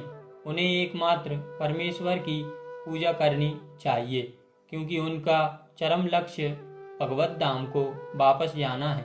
मेरा परम धाम ना तो सूर्य या चंद्रमा द्वारा, ना ही अग्नि या बिजली द्वारा प्रकाशित होता है। जो लोग वहां पहुंच जाते हैं वे इस भौतिक जगत में फिर कभी नहीं लौटते। यह श्लोक उस नित्य आकाश परम धाम का वर्णन प्रस्तुत करता है। निसंदेह हमें आकाश की भौतिक धारणा है और हम इसे सूर्य, चंद्र, तारे आदि के संबंध में सोचते हैं, किंतु इस श्लोक में भगवान बताते हैं कि नित्य आकाश में सूर्य, चंद्र, अग्नि या बिजली किसी की आवश्यकता नहीं है, क्योंकि वह परमेश्वर से निकलने वाली ब्रह्मज्योति द्वारा प्रकाशित है। हम अन्य लोकों तक पहुंचने का कठिन प्रयास कर रहे हैं, लेकिन परमेश्वर के धाम को जानना कठिन नहीं है।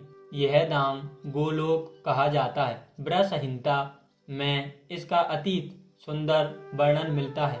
भगवान अपने धाम गोकुल में नित्यवास करते हैं, फिर भी इस लोक से उन तक पहुंचा जा सकता है, और ऐसा करने के लिए वे अपने सच्चिदानंद विग्रह रूप को व्यक्त करते हैं, जो उनका असली रूप है। जब वे इस रूप को प्रकट करते हैं तब हमें इसकी कल्पना करने की आवश्यकता नहीं रह जाती कि उनका रूप कैसा है। ऐसे चिंतन को निरुत्साहित करने के लिए ही वे अवतार लेते हैं और अपने श्याम सुंदर स्वरूप को प्रदर्शित करते हैं। दुर्भाग्यवश अल्पज्ञ लोग उनकी हंसी उड़ाते हैं, क्योंकि वे हमारे जैसे बनकर आते हैं और मनुष्य रूप धारण करके हमारे साथ खेलते कूदते हैं।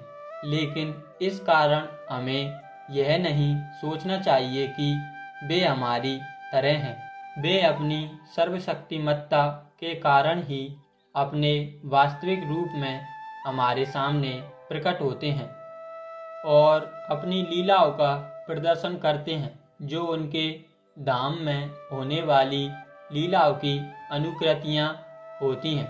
आध्यात्मिक आकाश की तेजों में किरणें में असंख्य लोग तैर रहे हैं। यह ब्रह्म ज्योति परम धाम कृष्ण लोक से अद्भुत होती है और आनंदमय तथा चिन्मय लोक जो भौतिक नहीं है, इसी ज्योति में तैरते रहते हैं। भगवान कहते हैं, जो इस आध्यात्मिक आकाश तक पहुंच जाता है उसे इस भौतिक आकाश में लौटने की आवश्यकता नहीं रह जाती। भौतिक आकाश में यदि हम सर्वोच्च लोक को भी प्राप्त कर लें, चंद्रलोक का तो कहना ही क्या, तो वहाँ भी वही जीवन की परिस्थितियाँ, जन्म, मृत्यु, व्याधि तथा जरा होगी। भौतिक ब्रह्मांड का कोई भी लोक संसार के इन 4 नियमों से मुक्त नहीं है। सारे जीव एक लोक से दूसरे लोक में विचरण करते हैं, किंतु ऐसा नहीं है कि हम यांत्रिक अवस्था करके जिस लोक में जाना चाहें वहां चले जाएं। यदि हम किसी अन्य लोक में जाना चाहते हैं तो उसकी विधि होती है, इसका भी उल्लेख हुआ है। यदि हम एक लोक से दूसरे लोक में विचरण करना चाहते हैं तो उसके लिए कोई यांत्रिक व्यवस्था की आवश्यकता नहीं है। गीता का उपदेश है चंद्र, सूर्य तथा उच्चतर लोक स्वर्ग लोक कहलाते हैं। लोकों की 3 विभिन्न स्थितियां हैं, उच्चतर, मध्य तथा निम्नतर लोक। पृथ्वी मध्य लोक में आती है। भगवत गीता बताती है कि किस प्रकार यति सरल सूत्र द्वारा उच्चतर लोकों यानी देवलोकों तक जाया जा सकता है। मनुष्य को केवल उस लोक के विशेष देवता की पूजा करने की आवश्यकता है और इस तरह चंद्रमा, सूर्य या अन्य किसी भी उच्चतर लोक को जाया जा सकता है। फिर भी भगवत गीता हमें इस जगत के किसी लोक में जाने की सलाह नहीं देती, क्योंकि चाहे हम किसी यांत्रिक युक्ति से 40,000 वर्षों तक यात्रा करके सर्वोच्च लोक ब्रह्मलोक क्यों न चले जाएं, किंतु फिर भी वहां हमें जन्म, मृत्यु, जरा तथा व्याधि जैसी भौतिक असुविधाओं से मुक्ति नहीं मिल सकेगी। लेकिन जो परम लोक, कृष्ण लोक या आध्यात्मिक आकाश के किसी भी अन्य लोक में पहुंचना चाहता है, उसे वहां ये असुविधाएं नहीं होगी। आध्यात्मिक आकाश में जितने भी लोक हैं उनमें गोलोक, वृंदावन नामक लोक सर्वश्रेष्ठ है, जो भगवान श्री कृष्ण का आदि धाम है। यह सारी जानकारी भगवत गीता में दी हुई है और इसमें उपदेश दिया गया है कि किस प्रकार हम इस भौतिक जगत को छोड़कर आध्यात्मिक आकाश में वास्तविक आनंद में जीवन बिता सकते हैं। भगवत गीता के 15वें अध्याय में भौतिक जगत का जीता जागता चित्रण हुआ है। कहा गया है, यहाँ पर भौतिक जगत का वर्णन उस वृक्ष के रूप में हुआ है जिसकी जड़ें ऊर्ध्वमुखी हैं और शाखाएं अधोमुखी हैं। हमें ऐसे वृक्ष का अनुभव है जिसकी जड़ें ऊर्ध्वमुखी हों। यदि कोई नदी या जलाशय के किनारे खड़ा होकर जल में वृक्षों का प्रतिबिंब देखे तो उसे सारे वृक्ष उल्टे दिखेंगे, शाखाएं नीचे की ओर और जड़ें ऊपर की ओर दिखेंगी। इसी प्रकार यह भौतिक जगत भी आध्यात्मिक जगत का प्रतिबिंब है। यह जगत वास्तविकता का प्रतिबिंब मात्र है। प्रतिबिंब में कोई वास्तविकता या सार नहीं होता, लेकिन प्रतिबिंब से हम यह समझ लेते हैं कि वस्तु तथा वास्तविकता है। इसी प्रकार यद्यपि मरुस्थल में जल नहीं होता, लेकिन मृग मारीचिका बताती है कि जल जैसी कोई वस्तु होती है। भौतिक जगत में ना तो जल है ना तो सुख है, लेकिन आध्यात्मिक जगत में वास्तविक सुख रूपी असली जल है। पदम व्यम अर्थात सनातन राज्य को वही प्राप्त होता है जो निर्माण मोहा है। इसका अर्थ क्या हुआ? हम उपाधियों के पीछे पड़े रहते हैं। कोई महाशय बनना चाहता है, कोई प्रभु बनना चाहता है, तो कोई राष्ट्रपति, धनवान या राजा या कुछ और बनना चाहता है। परंतु जब तक हम इन उपाधियों के पीछे चिपके रहते हैं तब तक हम शरीर के प्रति आसक्त बने रहते हैं, क्योंकि ये उपाधियां शरीर से संबंधित होती हैं, लेकिन हम शरीर नहीं हैं और इसकी अनुभूति होना ही आत्म साक्षात्कार की प्रथम अवस्था है। हम प्रकृति के 3 गुणों से जुड़े हुए हैं, किंतु भगवत भक्ति में सेवा द्वारा हमें इनसे छूटना होगा। यदि हम भगवत भक्ति में सेवा के प्रति आसक्त नहीं होते तो प्रकृति के गुणों से छूट पाना दुष्कर है। उपाधियां तथा आसक्तियां हमारी काम वासना तथा इच्छा अर्थात प्रकृति पर प्रभुत्व जताने की चाह के कारण है।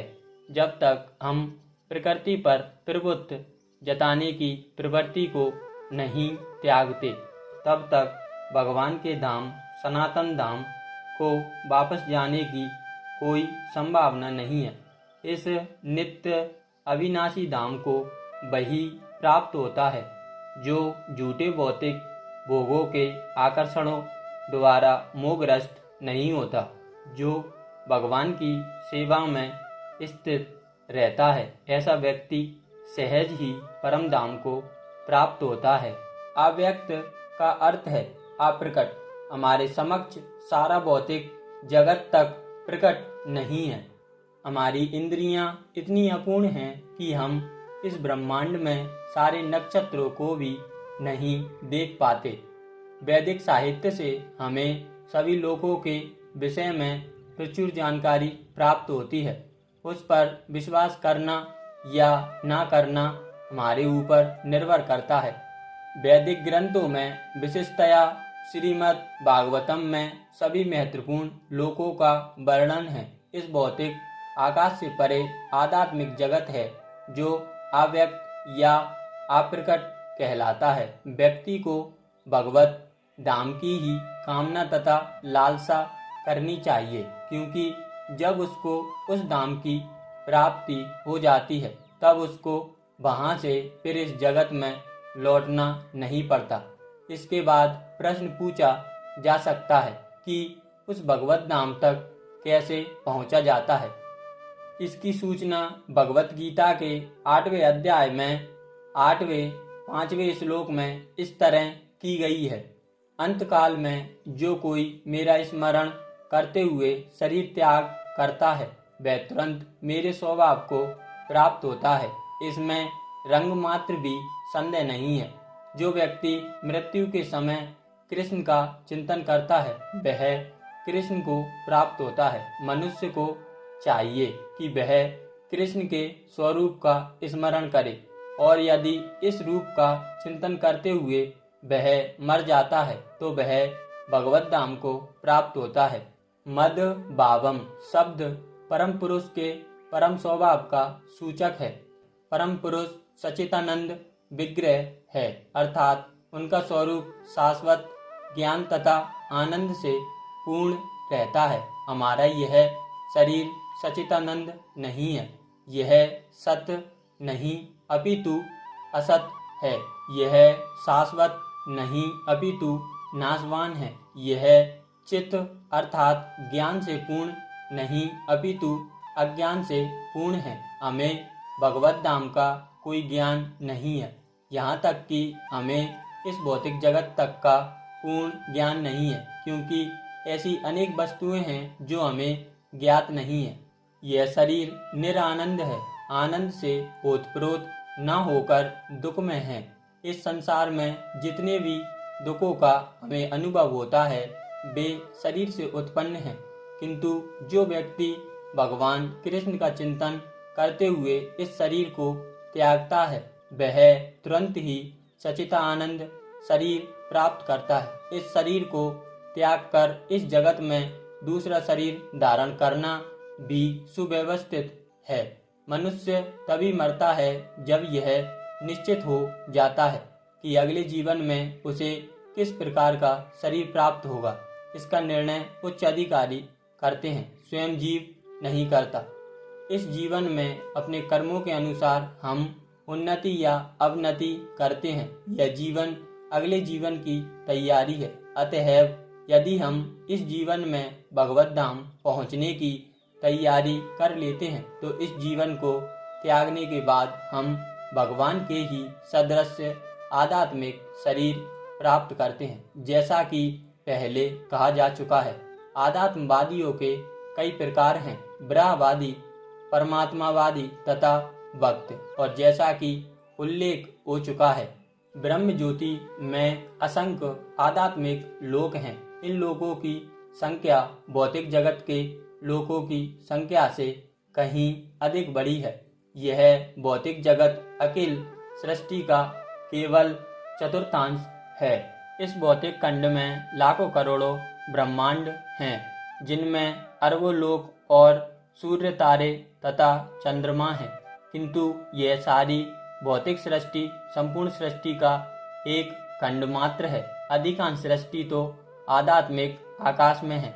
जो व्यक्ति परम ब्रह्मा से तदाकार होना चाहता है वह तुरंत ही परमेश्वर की ब्रह्म ज्योति में भेज दिया जाता है और इस तरह वह आध्यात्मिक आकाश को प्राप्त होता है। जो भक्त भगवान के सानिध्य का भोग करता है वह वैकुंठ लोकों में प्रवेश करता है, जिनकी संख्या अनंत है, जहाँ पर परमेश्वर अपने पूर्ण अंशों चतुर्भुज नारायण के रूप में तथा प्रद्युम्न, अनिरुद्ध तथा गोविंद जैसे विभिन्न नामों से भक्तों के साथ साथ रहते हैं।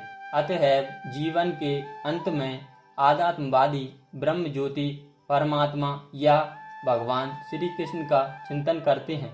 प्रत्येक दशा में वे आध्यात्मिक आकाश में प्रविष्ट होते हैं, लेकिन केवल भक्त या परमेश्वर से संबंधित रहने वाला ही वैकुंठ लोक में या गोलोक वृंदावन में प्रवेश करता है।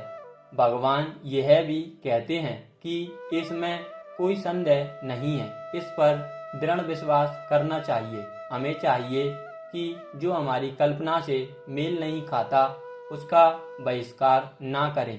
हमारी मनोवृत्ति अर्जुन की सी होनी चाहिए। आपने जो कुछ कहा उस पर मैं विश्वास करता हूँ। अतः जब भगवान यह कहते हैं कि मृत्यु के समय जो भी ब्रह्म परमात्मा या भगवान के रूप में उनका चिंतन करता है वह निश्चित रूप से आध्यात्मिक आकाश में प्रवेश करता है, तो इसमें कोई संदेह नहीं है। इस पर अविश्वास करने का प्रश्न ही नहीं उठता। भगवत गीता में अध्याय 8-6 में उस सामान्य सिद्धांत की भी व्याख्या है जो मृत्यु के समय ब्रह्मा का चिंतन करने से आध्यात्मिक धाम में प्रवेश करना सुगम बनाता है। अपने इस शरीर को त्यागते समय मनुष्य जिस जिस भाव का स्मरण करता है वह अगले जन्म में उस भाव को निश्चित रूप से प्राप्त होता है।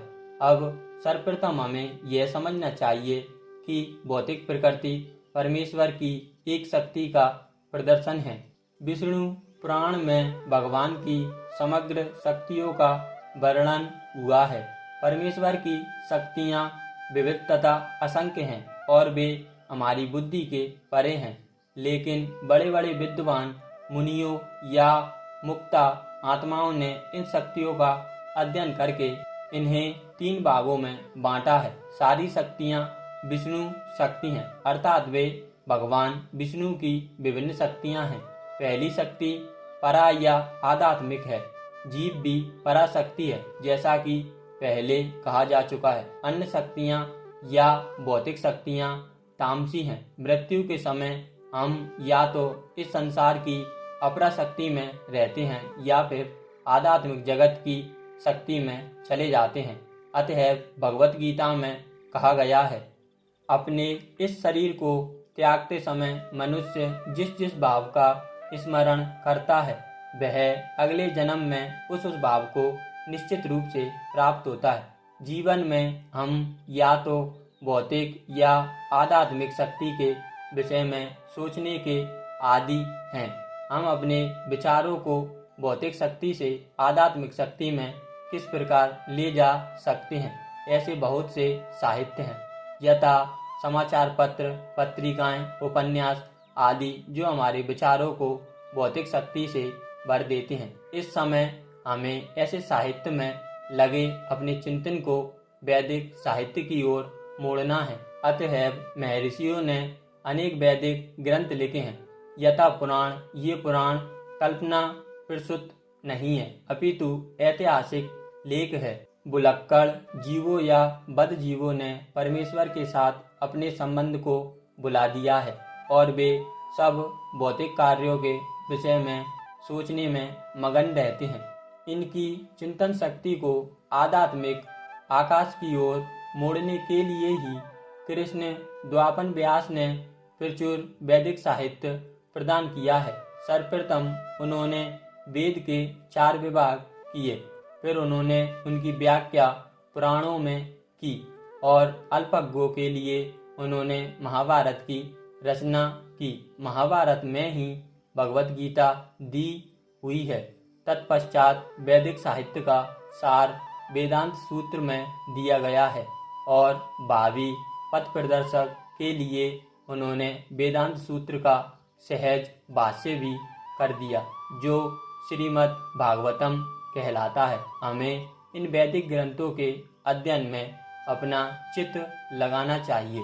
जिस प्रकार भौतिकवादी लोग नाना प्रकार के समाचार पत्र, पत्रिकाएं तथा अन्य संसारी साहित्य को पढ़ने में ध्यान लगाते हैं, उसी तरह हमें भी व्यासदेव द्वारा प्रदत्त साहित्य के अध्ययन में ध्यान लगाना चाहिए। इस प्रकार हम मृत्यु के समय परमेश्वर का स्मरण कर सकेंगे। भगवान द्वारा सुझाया गया यही एकमात्र उपाय है और वे इसके फल का विश्वास दिलाते हैं, इसमें कोई संदेह नहीं है। इसलिए ए अर्जुन, तुम कृष्ण के रूप में मेरा सदैव चिंतन करो और साथ ही अपने युद्ध कर्म करते रहो। अपने कर्मों को मुझे अर्पित करके तथा अपने मन एवं बुद्धि को मुझ पर स्थिर करके तुम मुझे निश्चित रूप से प्राप्त करोगे।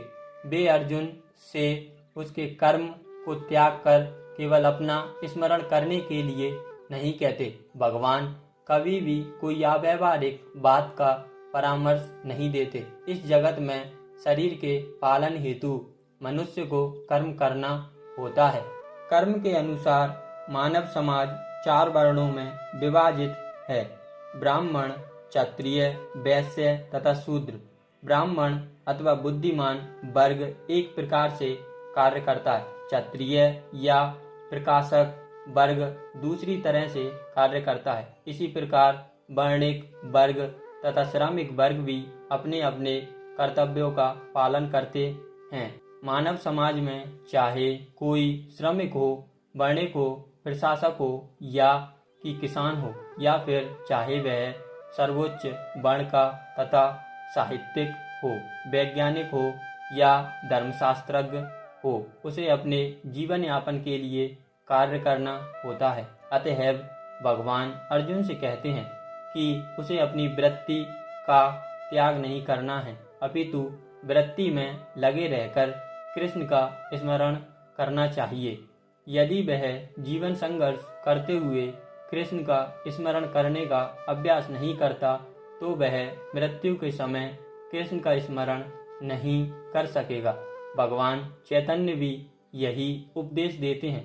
उनका कथन है, कीर्तनीय सदा हरि। मनुष्य को चाहिए कि भगवान के नामों का सदैव उच्चारण करने का अभ्यास करे। भगवान का नाम तथा भगवान अभिन्न है। उसी प्रकार अर्जुन को भगवान ने शिक्षा दी कि मेरा स्मरण करो तथा चैतन्य का यह आदेश है कि भगवान के नामों का निरंतर कीर्तन करो। एक ही है, इसमें कोई अंतर नहीं है, क्योंकि कृष्ण तथा कृष्ण के नाम में कोई अंतर नहीं है। चरम दशा में नाम तथा नामी में कोई अंतर नहीं होता। अतएव हमें 24 घंटे भगवान के नामों का कीर्तन करके उनके स्मरण का अभ्यास करना होता है और अपने जीवन को इस प्रकार ढालना होता है कि हम उन्हें सदा स्मरण करते रहें। यह किस प्रकार संभव है? आचार्यों ने निम्नलिखित उदाहरण दिया है। यदि कोई विवाहिता स्त्री पर पुरुष में आसक्त होती है या कोई पुरुष अपनी स्त्री को छोड़कर किसी पराई स्त्री में लिप्त होता है तो यह आसक्ति अत्यंत प्रबल होती है। ऐसी आसक्ति वाला अपने प्रेमी के विषय में निरंतर सोचता रहता है। जो स्त्री अपने प्रेमी के विषय में सोचती रहती है वह अपने घरेलू कार्य करते समय भी उसी से मिलने के विषय में सोचती रहती है। वास्तव में वह अपने गृह कार्यों को इतनी अधिक सावधानी से करती है कि उसका पति उसकी आसक्ति के विषय में संदेह भी ना कर सके। इसी प्रकार हमें परम प्रेमी श्री कृष्ण को सदैव स्मरण करना चाहिए और साथ ही अपने कर्तव्यों को सुचारू रूप से करते रहना चाहिए। इसके लिए प्रेम की प्रगाढ़ भावना चाहिए। यदि हम में परमेश्वर के लिए प्रगाढ़ प्रेम हो तो हम अपना कर्म करते हुए उनका स्मरण भी कर सकते हैं, लेकिन हमें प्रेम भाव उत्पन्न करना होगा। उदाहरण अर्थ, अर्जुन सदैव कृष्ण का चिंतन करता था। वह कृष्ण का नित्य संगी था और साथ ही योद्धा भी। कृष्ण ने उसे युद्ध करना छोड़कर जंगल जाकर ध्यान करने की कभी सलाह नहीं दी। जब भगवान कृष्ण अर्जुन को योग पद्धति बताते हैं तो अर्जुन कहता है कि इस पद्धति का अभ्यास कर सकना उसके लिए संभव नहीं। अर्जुन ने कहा, ए मधुसूदन, आपने जिस योग पद्धति का संक्षेप में वर्णन किया है वह मेरे लिए अव्यावहारिक तथा असंग प्रतीत होती है, क्योंकि मेरा मन अस्थिर तथा चंचल है। लेकिन भगवान कहते हैं, संपूर्ण योगियों में जो श्रद्धावान योगी भक्ति योग के द्वारा मेरा आज्ञा का पालन करता है, अपने अंतर में मेरे बारे में सोचता है और मेरी दिव्य प्रेम भक्ति में सेवा करता है, वह योग में मुझसे परम घनिष्ठतापूर्ण युक्त होता है और सब में श्रेष्ठ है। यही मेरा मत है। अतएव जो सदैव परमेश्वर का चिंतन करता है वह एक ही समय में सबसे बड़ा योगी, सर्वोच्च ज्ञानी तथा महानतम भक्त है। अर्जुन से भगवान आगे भी कहते हैं कि क्षत्रिय होने के कारण वह युद्ध का त्याग नहीं कर सकता, किंतु यदि वह कृष्ण का स्मरण करते हुए युद्ध करता है तो वह मृत्यु के समय कृष्ण का स्मरण कर सकेगा। परंतु इसके लिए मनुष्य को भगवान की दिव्य प्रेम भक्ति में सेवा में पूर्णतः समर्पित होना होगा। वास्तव में हम अपने शरीर से नहीं अपितु अपने मन तथा बुद्धि से कर्म करते हैं। अतएव यदि मन तथा बुद्धि सदैव परमेश्वर के विचार में मगन रहे तो स्वाभाविक है कि इंद्रियां भी उनकी सेवा में लगी रहेंगी। इंद्रियों के कार्य कम से कम बाहर से तो वे ही रहते हैं, लेकिन चेतना बदल जाती है। भगवत गीता हमें सिखाती है कि किस प्रकार मन तथा बुद्धि को भगवान के विचार में लीन रखा जाए। ऐसी तल्लीनता से मनुष्य भगवत धाम को जाता है। यदि मन कृष्ण की सेवा में लग जाता है तो सारी इंद्रियां स्वतः उनकी सेवा में लग जाती हैं।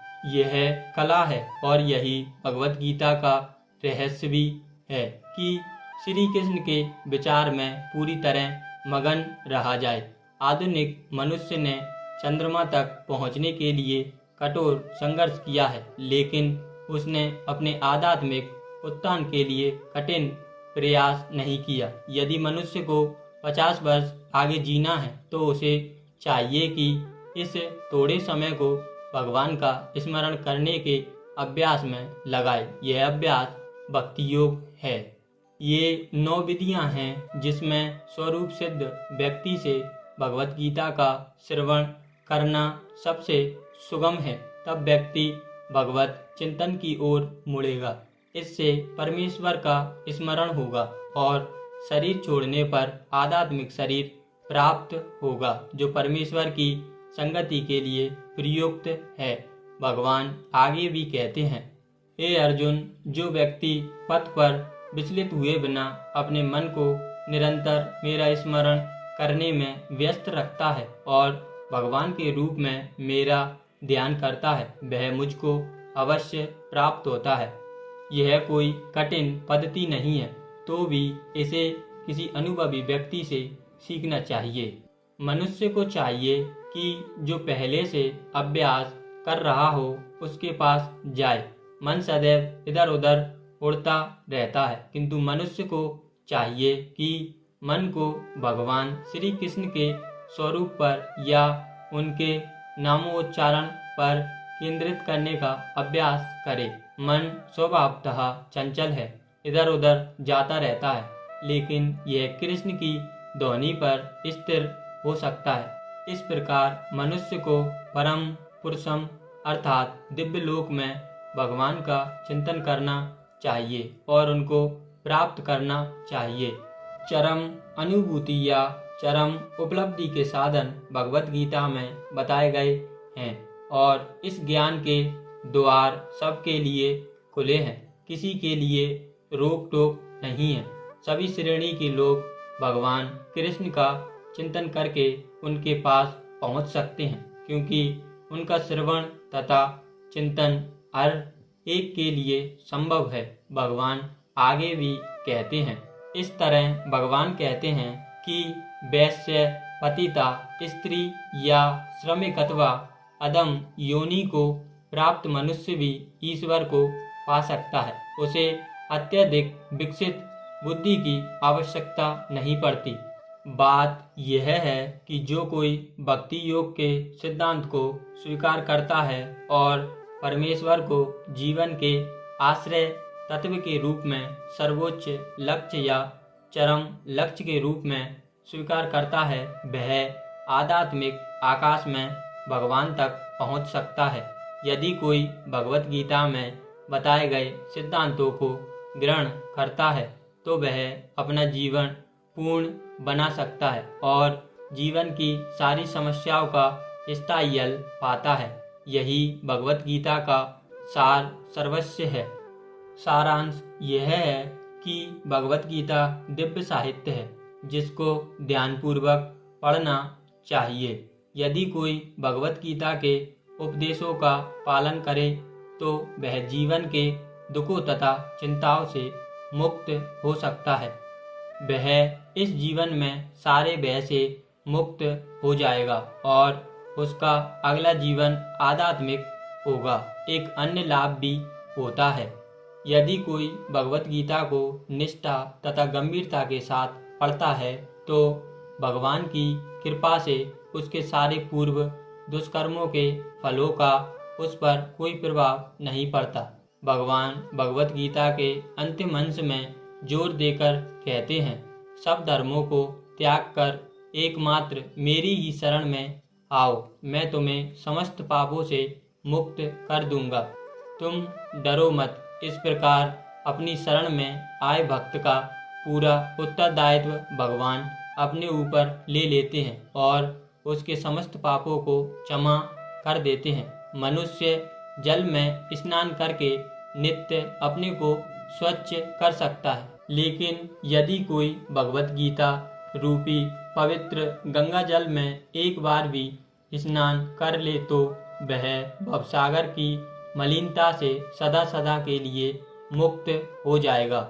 चूँकि भगवत गीता भगवान के मुख से निकली है, अतः किसी को अन्य वैदिक साहित्य पढ़ने की आवश्यकता नहीं रहती। उसे केवल भगवत गीता का ही ध्यानपूर्वक तथा मनोयोग से श्रवण तथा पठन करना चाहिए। वर्तमान युग में लोग सांसारिक कार्यों में इतने व्यस्त हैं कि उनके लिए समस्त वैदिक साहित्य का अध्ययन कर पाना संभव नहीं रह गया है, परंतु इसकी आवश्यकता भी नहीं है। केवल एक पुस्तक भगवत गीता ही पर्याप्त है, क्योंकि यह समस्त वैदिक ग्रंथों का सार है और इसका प्रवचन भगवान ने किया है। जैसा कि कहा गया है, जो गंगा जल पीता है उसे मुक्ति मिलती है, अतः उसके लिए क्या कहा जाए जो भगवत गीता का अमृत पान करता हो। भगवत गीता